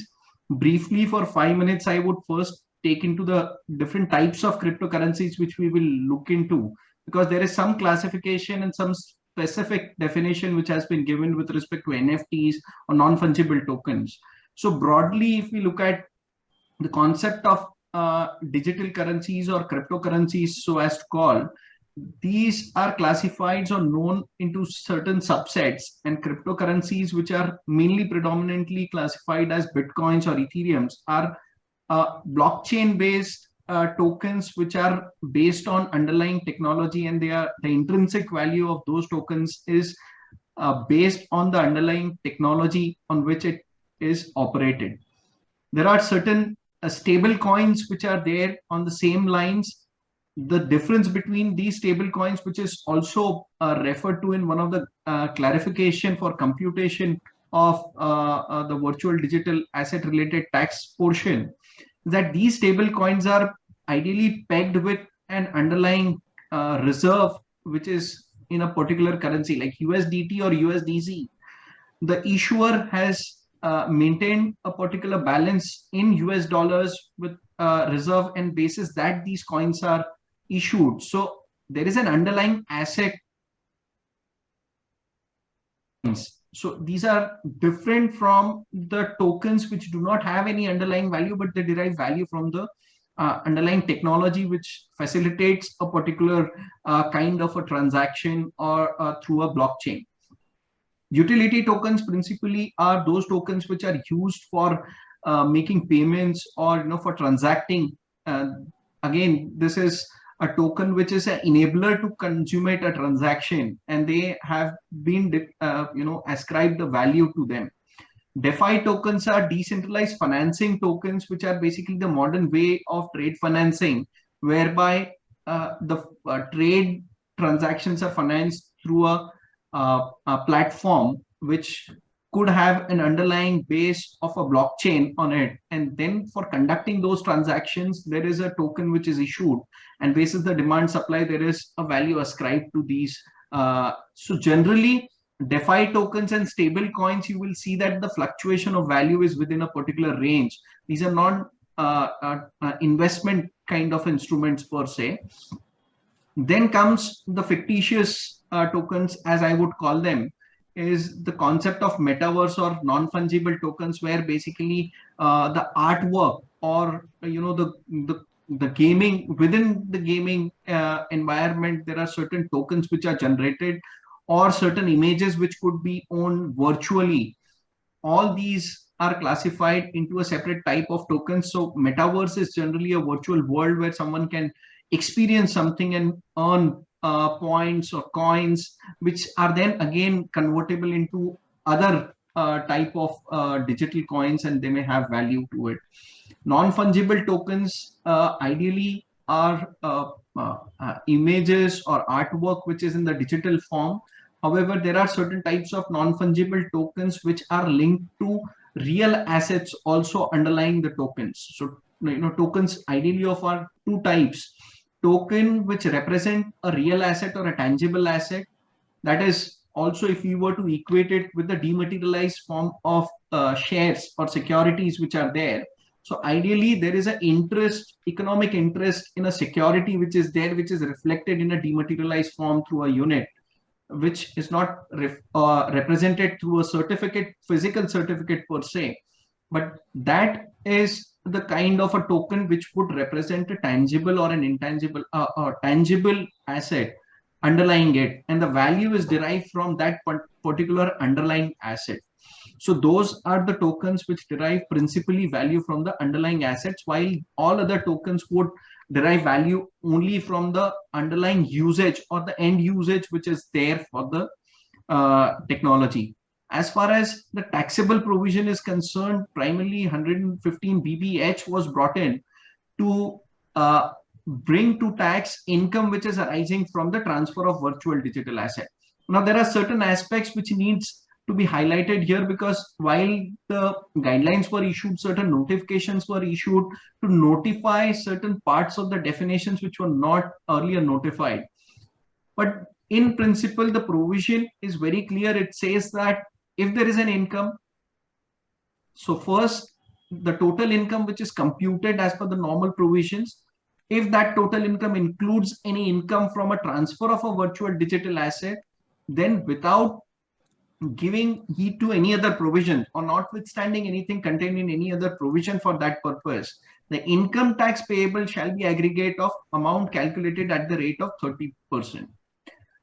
Then subsection 2, which is very important and brings another aspect which we'll look into from a guideline perspective also later on, is that subsection 2 debars or provides that notwithstanding anything contained otherwise in any other provision of the Act, no deduction in respect of an expenditure other than a cost of acquisition or allowance of any loss is allowable to the assessee against the income which is arising from a transfer of virtual digital asset. Subsequently, it also provides subclause to provide that no set-off of loss from transfer of virtual digital asset which is computed in accordance with this provision itself will be allowable. That means if there is a gain with respect to a transfer of virtual digital asset, that is taxable at a flat rate of 30%. If there is a loss in respect of any kind of virtual digital asset, that needs to be ignored. That is one thing, because that cannot be offsetted against the income which is arising. Now, the interesting part here is that ideally taxability will arise under these given circumstances only in respect of those transactions where there is a gain. And therefore, TDS ought to have been deducted only in respect of those transactions where there is a gain. But we will look at it what provisions of 194S provides there. Here, reference for the purpose of definition of transfer is given to section 247. And there it's wide enough to cover all kind of sale, exchange, relinquishment as we normally see that is applicable. The important part of the definition is virtual digital asset, the way it is defined. So it is very widely defined to mean any information code, number, or a token other than or which is not an Indian currency or a foreign currency, so as to call, but it is generated through cryptographic means or otherwise by whatever name called. So the point is, we can understand a token which is issued in any form which contains any information code number which represents or has a representation, digital representation of a value which is being exchanged, then it would be classified as a crypto token provided it is generated through cryptographic means. However, the words or otherwise expanded the scope beyond cryptocurrencies and brought other digital assets also under the gamut, which included some smaller things like your credit card points or even some of the reward points which are there. In that aspect, there is a notification which has been issued to clarify that some of these categories which are otherwise not considered to be or which would have otherwise fall within the definition of virtual digital asset would be excluded. However, there is a specific inclusion which is done or made with respect to non-fungible token. As I previously explained in different types of categories, non-fungible tokens are those tokens which are not fungible or transferable into other tokens, or they are not required to be traded, though it can be encashed in terms of another virtual digital asset, but they are actually non-fungible. They are not to be exchanged as a commodity or a property per se. It can be owned as a property, but they cannot be exchanged for each other.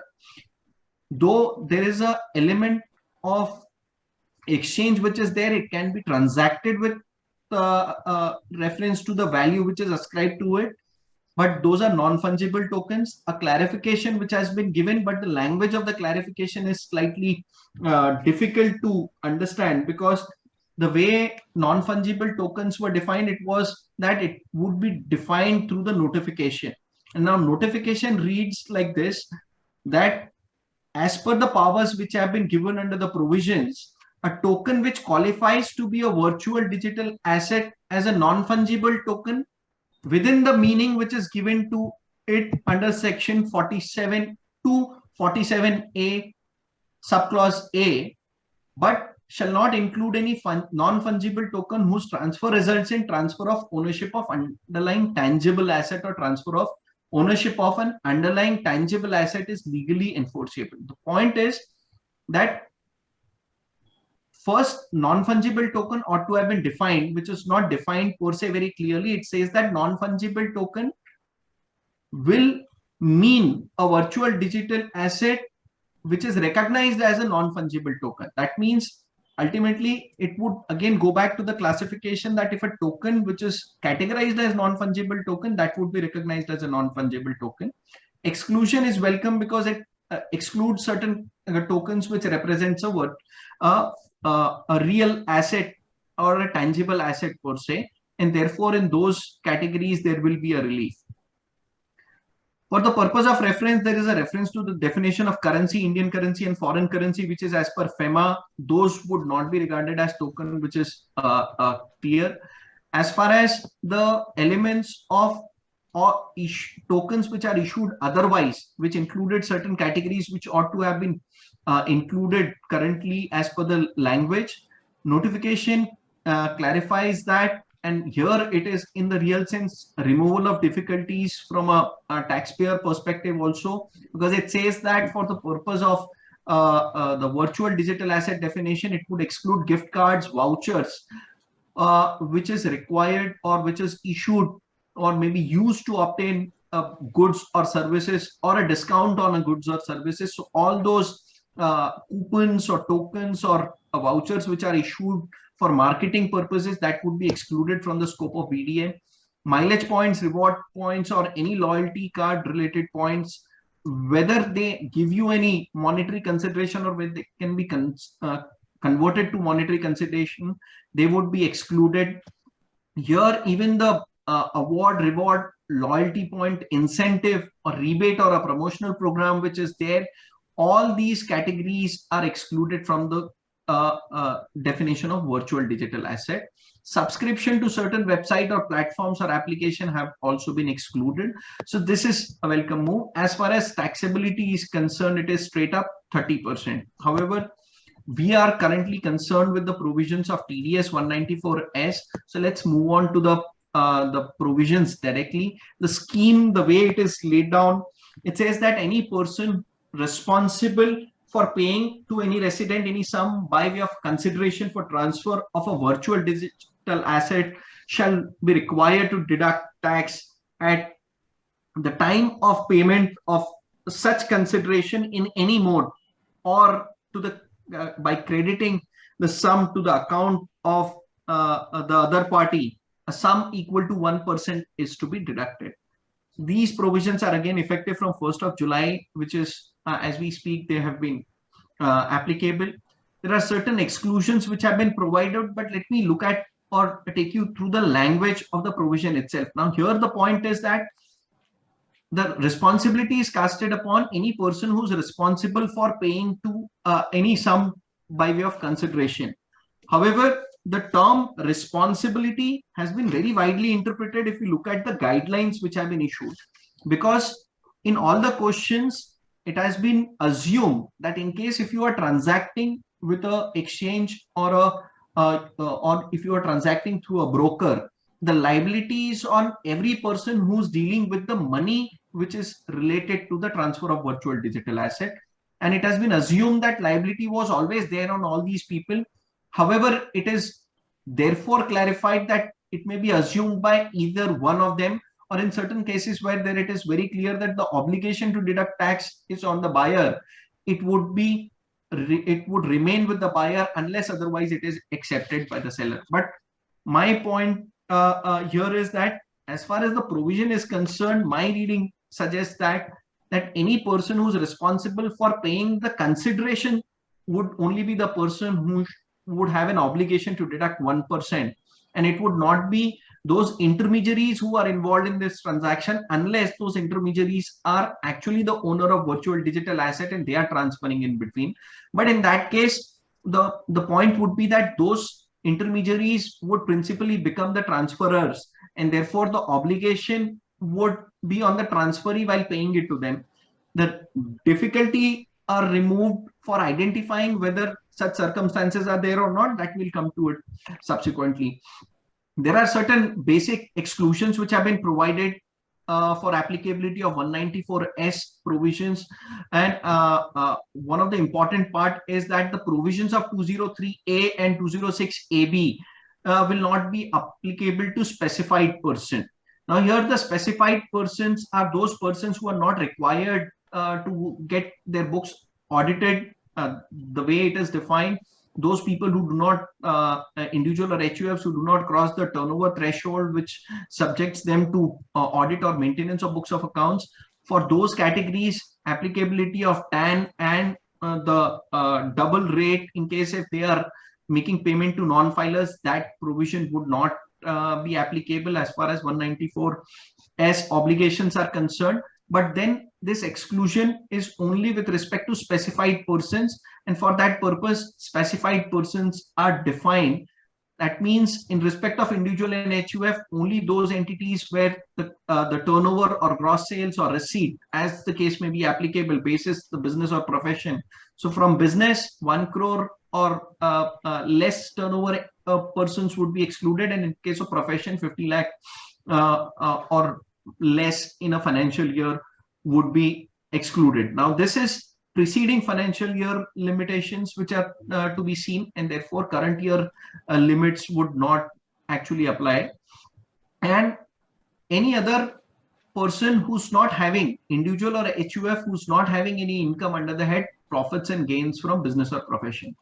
Now important point is that means any person who's other than individual and HUF and is undertaking a transaction of purchase of virtual digital asset is required to obtain TAN mandatorily for deduction of TDS and making compliances therein.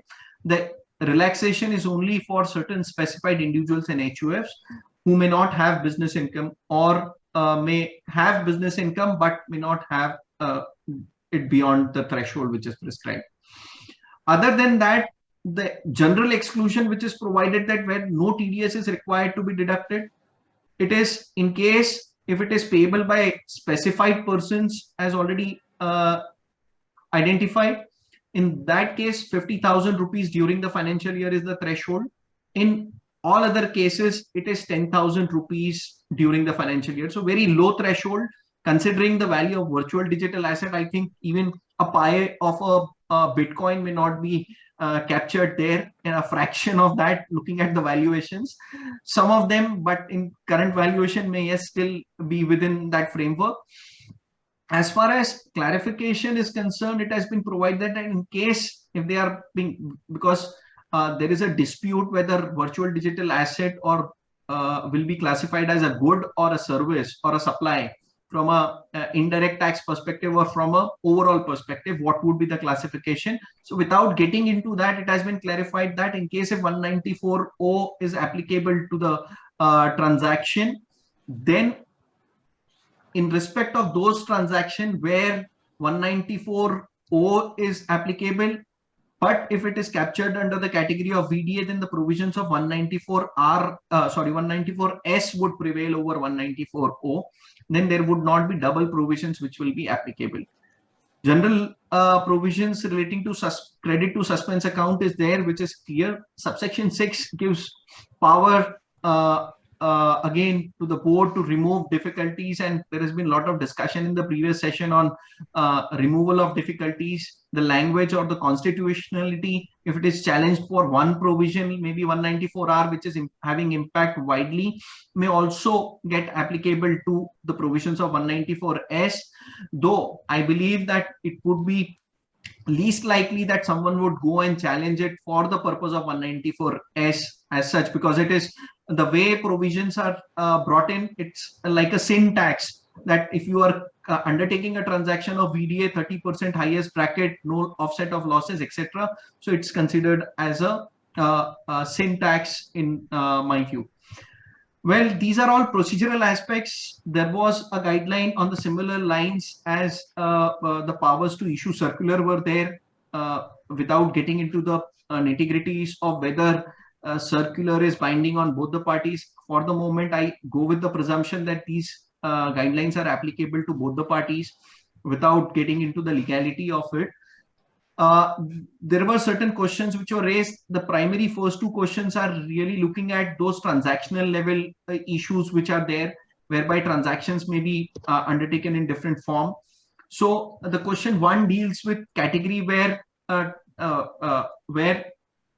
transaction may be undertaken between a buyer and seller, and it is done directly between buyer and seller, either through exchange or through a broker. So in those cases where the payment is made by the purchaser to the exchange, and then the exchange goes to the seller directly or through the broker, what would happen in these cases? It's very clearly given that it is a peer-to-peer transaction. Buyer would have obligation to deduct tax, but there may be a possibility that transaction is taking place through an exchange, and therefore there may be multiple people, or TD 194S may get triggered at multiple stages. Now, as far as this part is concerned, that is what I was referring to earlier. Actually, the way I understand even the definition of the exchange and the broker, which is given in the guidelines, exchange has been defined to mean any person that operates an application or a platform for transferring of VDAs, which matches buy and sell trades and executes the same on application of the platform. That means exchange is only a medium to transact. It is like a transaction being done on a national stock exchange or a Bombay stock exchange. There is no security, or the asset doesn't lie with the exchange per se. So in my view, there was no difficulty per se, or there was no view possible to say that there would be an obligation even on the exchange, because exchange is responsible for paying the consideration. Exchange is only an enabler to fulfill the transaction. However, there could have been certain scenarios where there is an exchange of virtual digital asset against the another virtual digital asset. There this difficulty could have come. Similarly, the definition of broker which is given, the term broker is defined to mean any person who operates an application or a platform for transferring of virtual digital asset and holds brokerage account with the exchange. Now here, brokerage account is again an account which enables transaction to the users through the brokers who are facilitating the transaction, and they are entitled to commission for that, executing that transaction. In case if those brokers are owning the virtual digital asset, then certainly they would become a transferor themselves if the ownership retains with them. Or similarly, in case of exchange, if exchange is owning the virtual digital asset and transferring it to a buyer, I believe it would not be regarded as a transaction between a buyer and a seller per se, but it would be a transaction between exchange and the limb of the seller. If exchange is buying, an exchange should have that obligation to deduct tax directly. So here it has been clarified in these scenarios that who will have an obligation. For the sake of simplicity, the transactions have been given in three different manners. So there could be a transfer of virtual digital asset from a wallet of one individual to the other, or one person to the other, and this is directly without any exchanges or without any broker account, which is possible as far as virtual digital asset is concerned. There the primary responsibility will be that of a buyer, and in case if it is being done through an exchange, then in that case, if there is a written agreement, exchange would have that obligation to deduct tax on behalf of the buyer. But there has to be a written agreement in place for that obligation to be taken over by the exchange, and then exchange has obligation to report it in the prescribed format.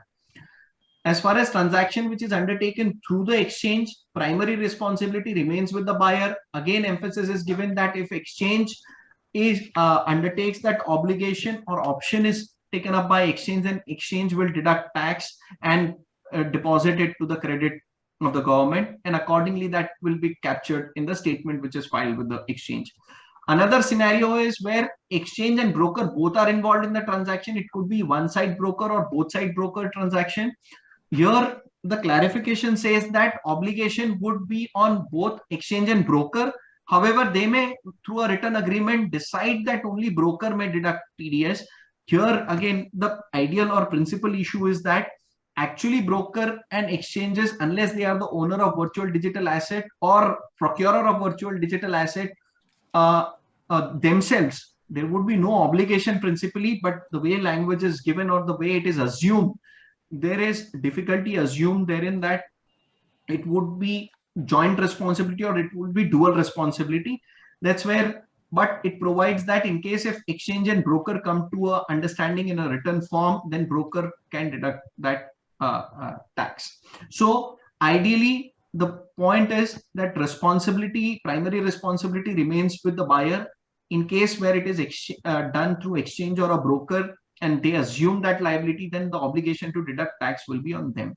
Now, this is a simpler scenario where the virtual digital asset is not owned by the exchange who's transacting, and it is owned by the people who are transacting on through that exchange. There is another scenario which is contemplated there. In case if the transaction is undertaken through an exchange and the ownership is with exchange, there principally obligation will be on exchange on both the sides of the transaction, because exchange is going to purchase and sell or enter into a both side transaction with both the parties, and their obligation can be taken over only by the exchange. Now, there could be a possibility of a transaction where a virtual digital asset is exchanged with another virtual digital asset. In those cases, obligation could be on both the sides or would be on both the sides, because there is a transfer taking place with respect to virtual digital asset on the side of the buyer and seller itself. Again, the contemplated situation is if it is through an exchange, how would it be? In case where there is a direct transaction between buyer and seller without involvement of an exchange, then both buyer and seller will have to deduct tax at source and give the proof of payment to each other, and the transaction would be completed. In case if it is through an exchange, then in that case, exchange through a written agreement may take up that obligation and deduct on both the sides of transaction the tax at source and deposit, and give information in the prescribed form. Here, the new forms have been prescribed. As far as obligation to deduct tax and payment is concerned under virtual digital asset, the obligation to pay is within 30 days from the end of the month when it is deducted. So there is a period of 30 days for payment of tax as far as virtual digital asset is concerned. And as far as obligation to file information is concerned, it would go in the quarterly return. As far as normal entities are concerned, 26Q will prevail. As far as specific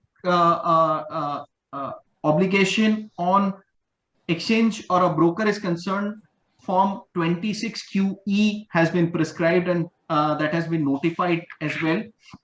Now, here the point is, in case where there is a virtual there is an exchange of virtual digital asset, if the tax is also deducted in the virtual digital asset itself by the exchange, so in that case, how would one look at the taxability?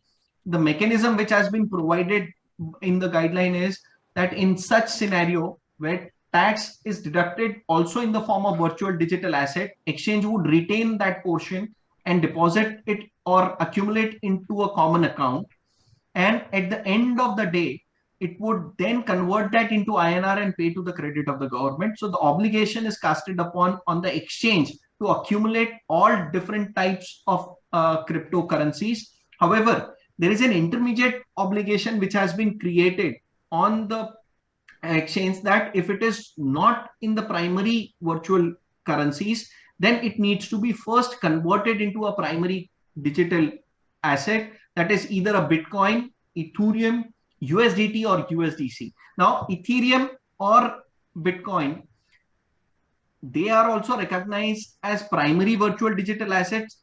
I don't know in what basis or whether this list would get expanded, but that will be something which we may see later on. In those situations, largely these obligations have been casted upon on an exchange. So from a taxpayer perspective, it is very much relevant that we understand whether these obligations have been taken over by exchanges, and the details would be filed by exchange. Here, in case where exchange decides that tax is not deductible or has not been deducted, exchange is obligated to file in their quarterly returns information in respect of which transaction TDS compliance has been done. And in those cases where 194S has not been applied by them. That means where they have stated or taken a position that tax was required to be deducted by the other parties. So here largely the obligation as far as 194S compliance is given to the exchanges, as they may have information with respect to all the transactions which have been taken through them. The question would be, what happens in case of exchanges which are not having any presence in India, and if someone is entering into the transaction, though the obligation may be casted upon on the exchange, how would one look at that? Is it mandatory for exchanges across the world to have registration in India for the TDS compliance, and whether it would open then Pandora's box as far as exchanges are concerned? So that is something which, you know, time will tell us. As far as smaller clarifications are concerned, it has been clarified that consideration would have to be considered on net basis, that is excluding the GST or the charges which are levied by the service providers, that is exchange or the broker in between. So that is a welcome move, because otherwise people would be taxed twice. But a unique situation would be in cases where virtual transfer of virtual digital asset is resulting into a loss for the person who's transferring. Still withholding tax at 1% will be applicable, even when I'm not considering that corresponding income to be taxable, because I'm not allowing that loss to be offsetted against any income, but still the obligation of 1% is casted upon. I believe that this entire mechanism of bringing TDS provisions is following the ideology of US government when they implemented FATCA, that for purpose of collecting information relating to taxpayer who have been evading taxes, they made entire world to modify their system and comply with the FATCA norms. Otherwise they would have deducted tax at source at 30%. And this is the I believe the ideology which is being followed to increase the taxpayers base. To what extent they will be successful, I think we have already heard on the legality issues of these provisions, in what way they have been implemented. As far as last clarification is concerned, there was a presumed question which was created, that in case if the payment is made through payment gateway, then obligation would be on both the parties. So again, here the point is, payment gateway would only be a mode of making the payment and would not be person responsible for paying for the consideration. However, it has been clarified that payment gateway will not be required to deduct TDS under 194S, and the obligation would be on the person who's actually making payment for the consideration towards the transfer of virtual digital asset. As far as limit amounts are concerned, it has been clarified that these amounts are to be looked at from 1st of April onwards, even if the provisions are effective from 1st July 2022. So that's a very smaller clarification which is there. There have been notifications to include or make modifications to the Rule 31A, which takes care of the TDS related compliances. New forms have been inserted and they have been prescribed. Those informations are to be given by exchanges. So here exchange has to give the details for the financial year with respect to transaction, where all the details or PAN details of broker, buyer, as the case may be, will be presented along with the consideration and the tax amount which is deducted and the challan details. So here the form 26QE, or Q for that matter, are basically challan cum statement which is to be filed. I think this is what 194S has for us in the fold. Thank you very much for this opportunity to share my thoughts on this. Over to you, sir. Thank you, sir. With the permission of Sanjeev, sir, can we take few questions, sir, at this point? Yeah, please go ahead. If Siddharthji agree here. Siddharthji, can we take few questions? Please, sir, go ahead. Although few questions has been come here, but one of the questions which has been I received on the WhatsApp message directly to me, it says that the section 115 BBH is applicable to any person, whereas the 194S is about the when the payment is being made to a resident here. So whether the non-resident will be also be covered under the 115 BBH, and if the non-resident will be covered, suppose that a US resident who comes to India and he is in a hotel in India for few days here, and from India he's transacting on the transactions of the some few virtual assets here, which is in US or somewhere else. We don't know the situs of the assets here. Whether that will also be covered and how the law will be there. So, Sir Prakashji, I think that's a hypothetical situation, because ideally, even a person coming to India and transacting would not bring them to taxation as far as virtual digital asset is concerned. Though there is a larger issue which is being debated, or which is to be debated, is the situs of virtual digital asset per se. Because as far as this virtual world is concerned, everything is uncertain. The issuer entity doesn't exist after the issuance of token itself. In some cases, they may exist and you may be able to trace it. Larger exchanges have filed for bankruptcy, so that could be a practical issue. But in my view, ideally, in this example, a person non-resident coming to India and transacting, this obligation would not get triggered.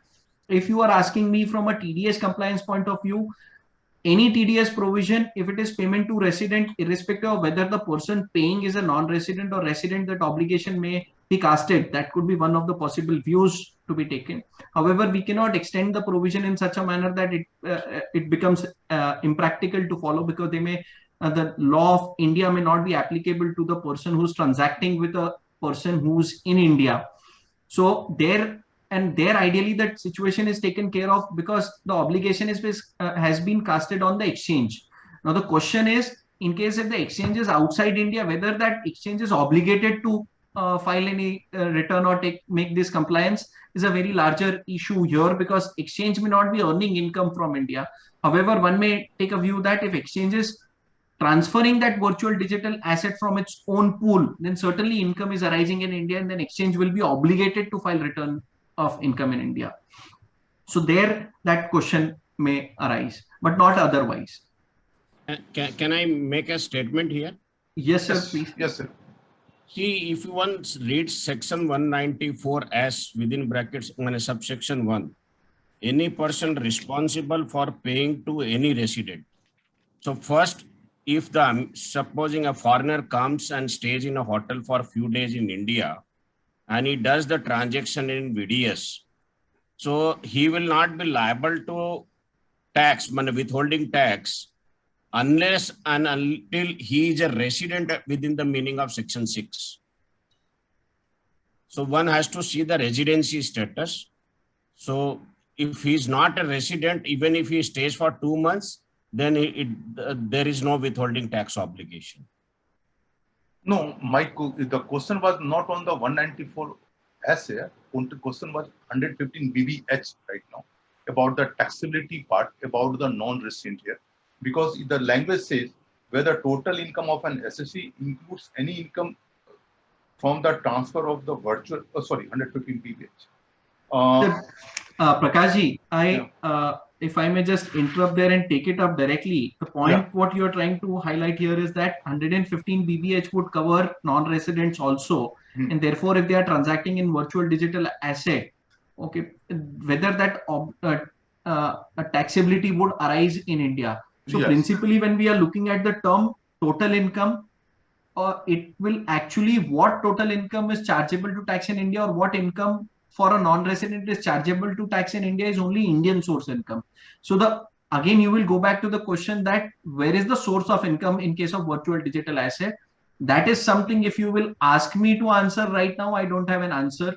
And, actually, as I had earlier said in Goa as well, that when you look out for a speaker for a concept like virtual digital asset, you can select a speaker like me, may not be a stalwart or an expert, because the concept itself lacks fundamental clarity, and which is where we can deliberate without any hiccups.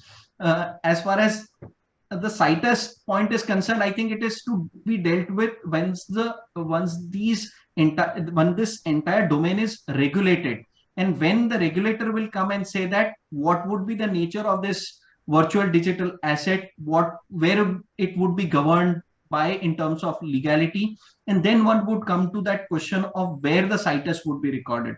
Because like in case of shares of a company, you know that where the company is located, we have Supreme Court decisions to say that where the company is located or where the registered office of the company is located, that is the place where the situs of the shares would be, right? So these are assets where there is no underlying basis. In case if it is representing a real asset or a derivative or a share or any class of a financing instrument, there still you may have clarity to determine where would be the situs of the income, and you may apply those normal principles of section 911 which are there, or the earlier decisions which are there, to determine whether interest is taxable qua the agreement or where the obligation arises. So I mean, those principles will be deliberated later on, when actually someone comes to a certainty that how this needs to be treated, classified, whether it will be classified as good, whether it will be classified as an intangible asset, or it would be treated as an intangible property. As far as Indian government is concerned, they are clear whether or not it is a property of any form. They want to tax it at 30%, irrespective of whether you lose, they're not concerned. If you gain, they want 30%. That's it. That's what today the provision as it stands. I think all other issues will be deliberated over the period of time when the regulations will get clear. This is my personal view. So I'll just add, Siddharth, one point, not on this, digressing a little bit. If you look at 192 also, the TDS section on salaries, it again starts with any person, right? Correct. The question which we used to debate in 96, 98 and 99, sounds once upon a time. A non-resident who employs people in India, are they supposed to comply with 192? And I think if you look at, I think it was Eli Lilly's judgment of the Supreme Court on 271 capital C, non-deduction of tax. The court said, I think this issue has come to us for the first time, if I remember correctly, my memory may fail me. That it is for the first time we are adjudicating upon whether such a scenario is possible and there is a liability to withhold tax, and keeping that in mind, we're cancelling the 271C penalty, right? So at times, the courts, I think, have looked at it to say any person can be outside India also, right? If you're employing people, you're supposed to know the laws of the country when you're employing people, right? You can't say that I will employ people in India and not know the laws. And I know what all went into RLI, the judgment of the court, but I do remember on 271 capital C, they had cancelled the penalties in a number of cases to say that it is for the first time this court has adjudicated upon the liability. And if that be the case, and there were issues whether the tax is deductible or not, people would have had a reasonable cause, and in that case, the penalty is cancelled. I'm just kind of remembering very vaguely, a judgment came about 10 years, 15 years back. Yes, sir. You are right, sir. You are right, sir. Totally right, sir. The issue was there. Actually, in this case, under the 115 BBH, the issue is that it says that notwithstanding anything contained in the other provision of this act. So I'm also discussing whether all the provision of the act, so whether the situs has to be looked into or not looked into, that is the problem that is being created. No, sir. No, sir, sorry. There I will make a point here. Actually, if you look at in subsection 1, notwithstanding anything contained in any other provision of the act is only qua the income tax payable portion. Yeah. Because the point is, the provision, the way it is worded, if there is a total income is a defined term. Agreed. Of an assessee includes any income from a transfer of virtual digital asset. Now, transfer virtual digital. So first you make it clear that total income is chargeable to tax in India, because total income is to be computed as per the other provisions of the act. So that is there. It is only for the determination of rate of tax that you are going, and it is overlooking everything. Otherwise, there was no need to bring in subsection 2 if we were to take an interpretation that it is notwithstanding anything otherwise contained in the act. So here the provision is not starting with the non-obstant clause itself. It is non-obstant is coming only qua a particular condition of that provision and not the entire provision per se. So it would not override residency and everything. Otherwise, we would sit in India and say that any person dealing in any manner would be taxable in India. That may not be the legal interpretation in that manner. So I think there we will go to the fundamentals that whether the scope of Income Tax Act will extend, because it only extends to whole of India, not beyond India.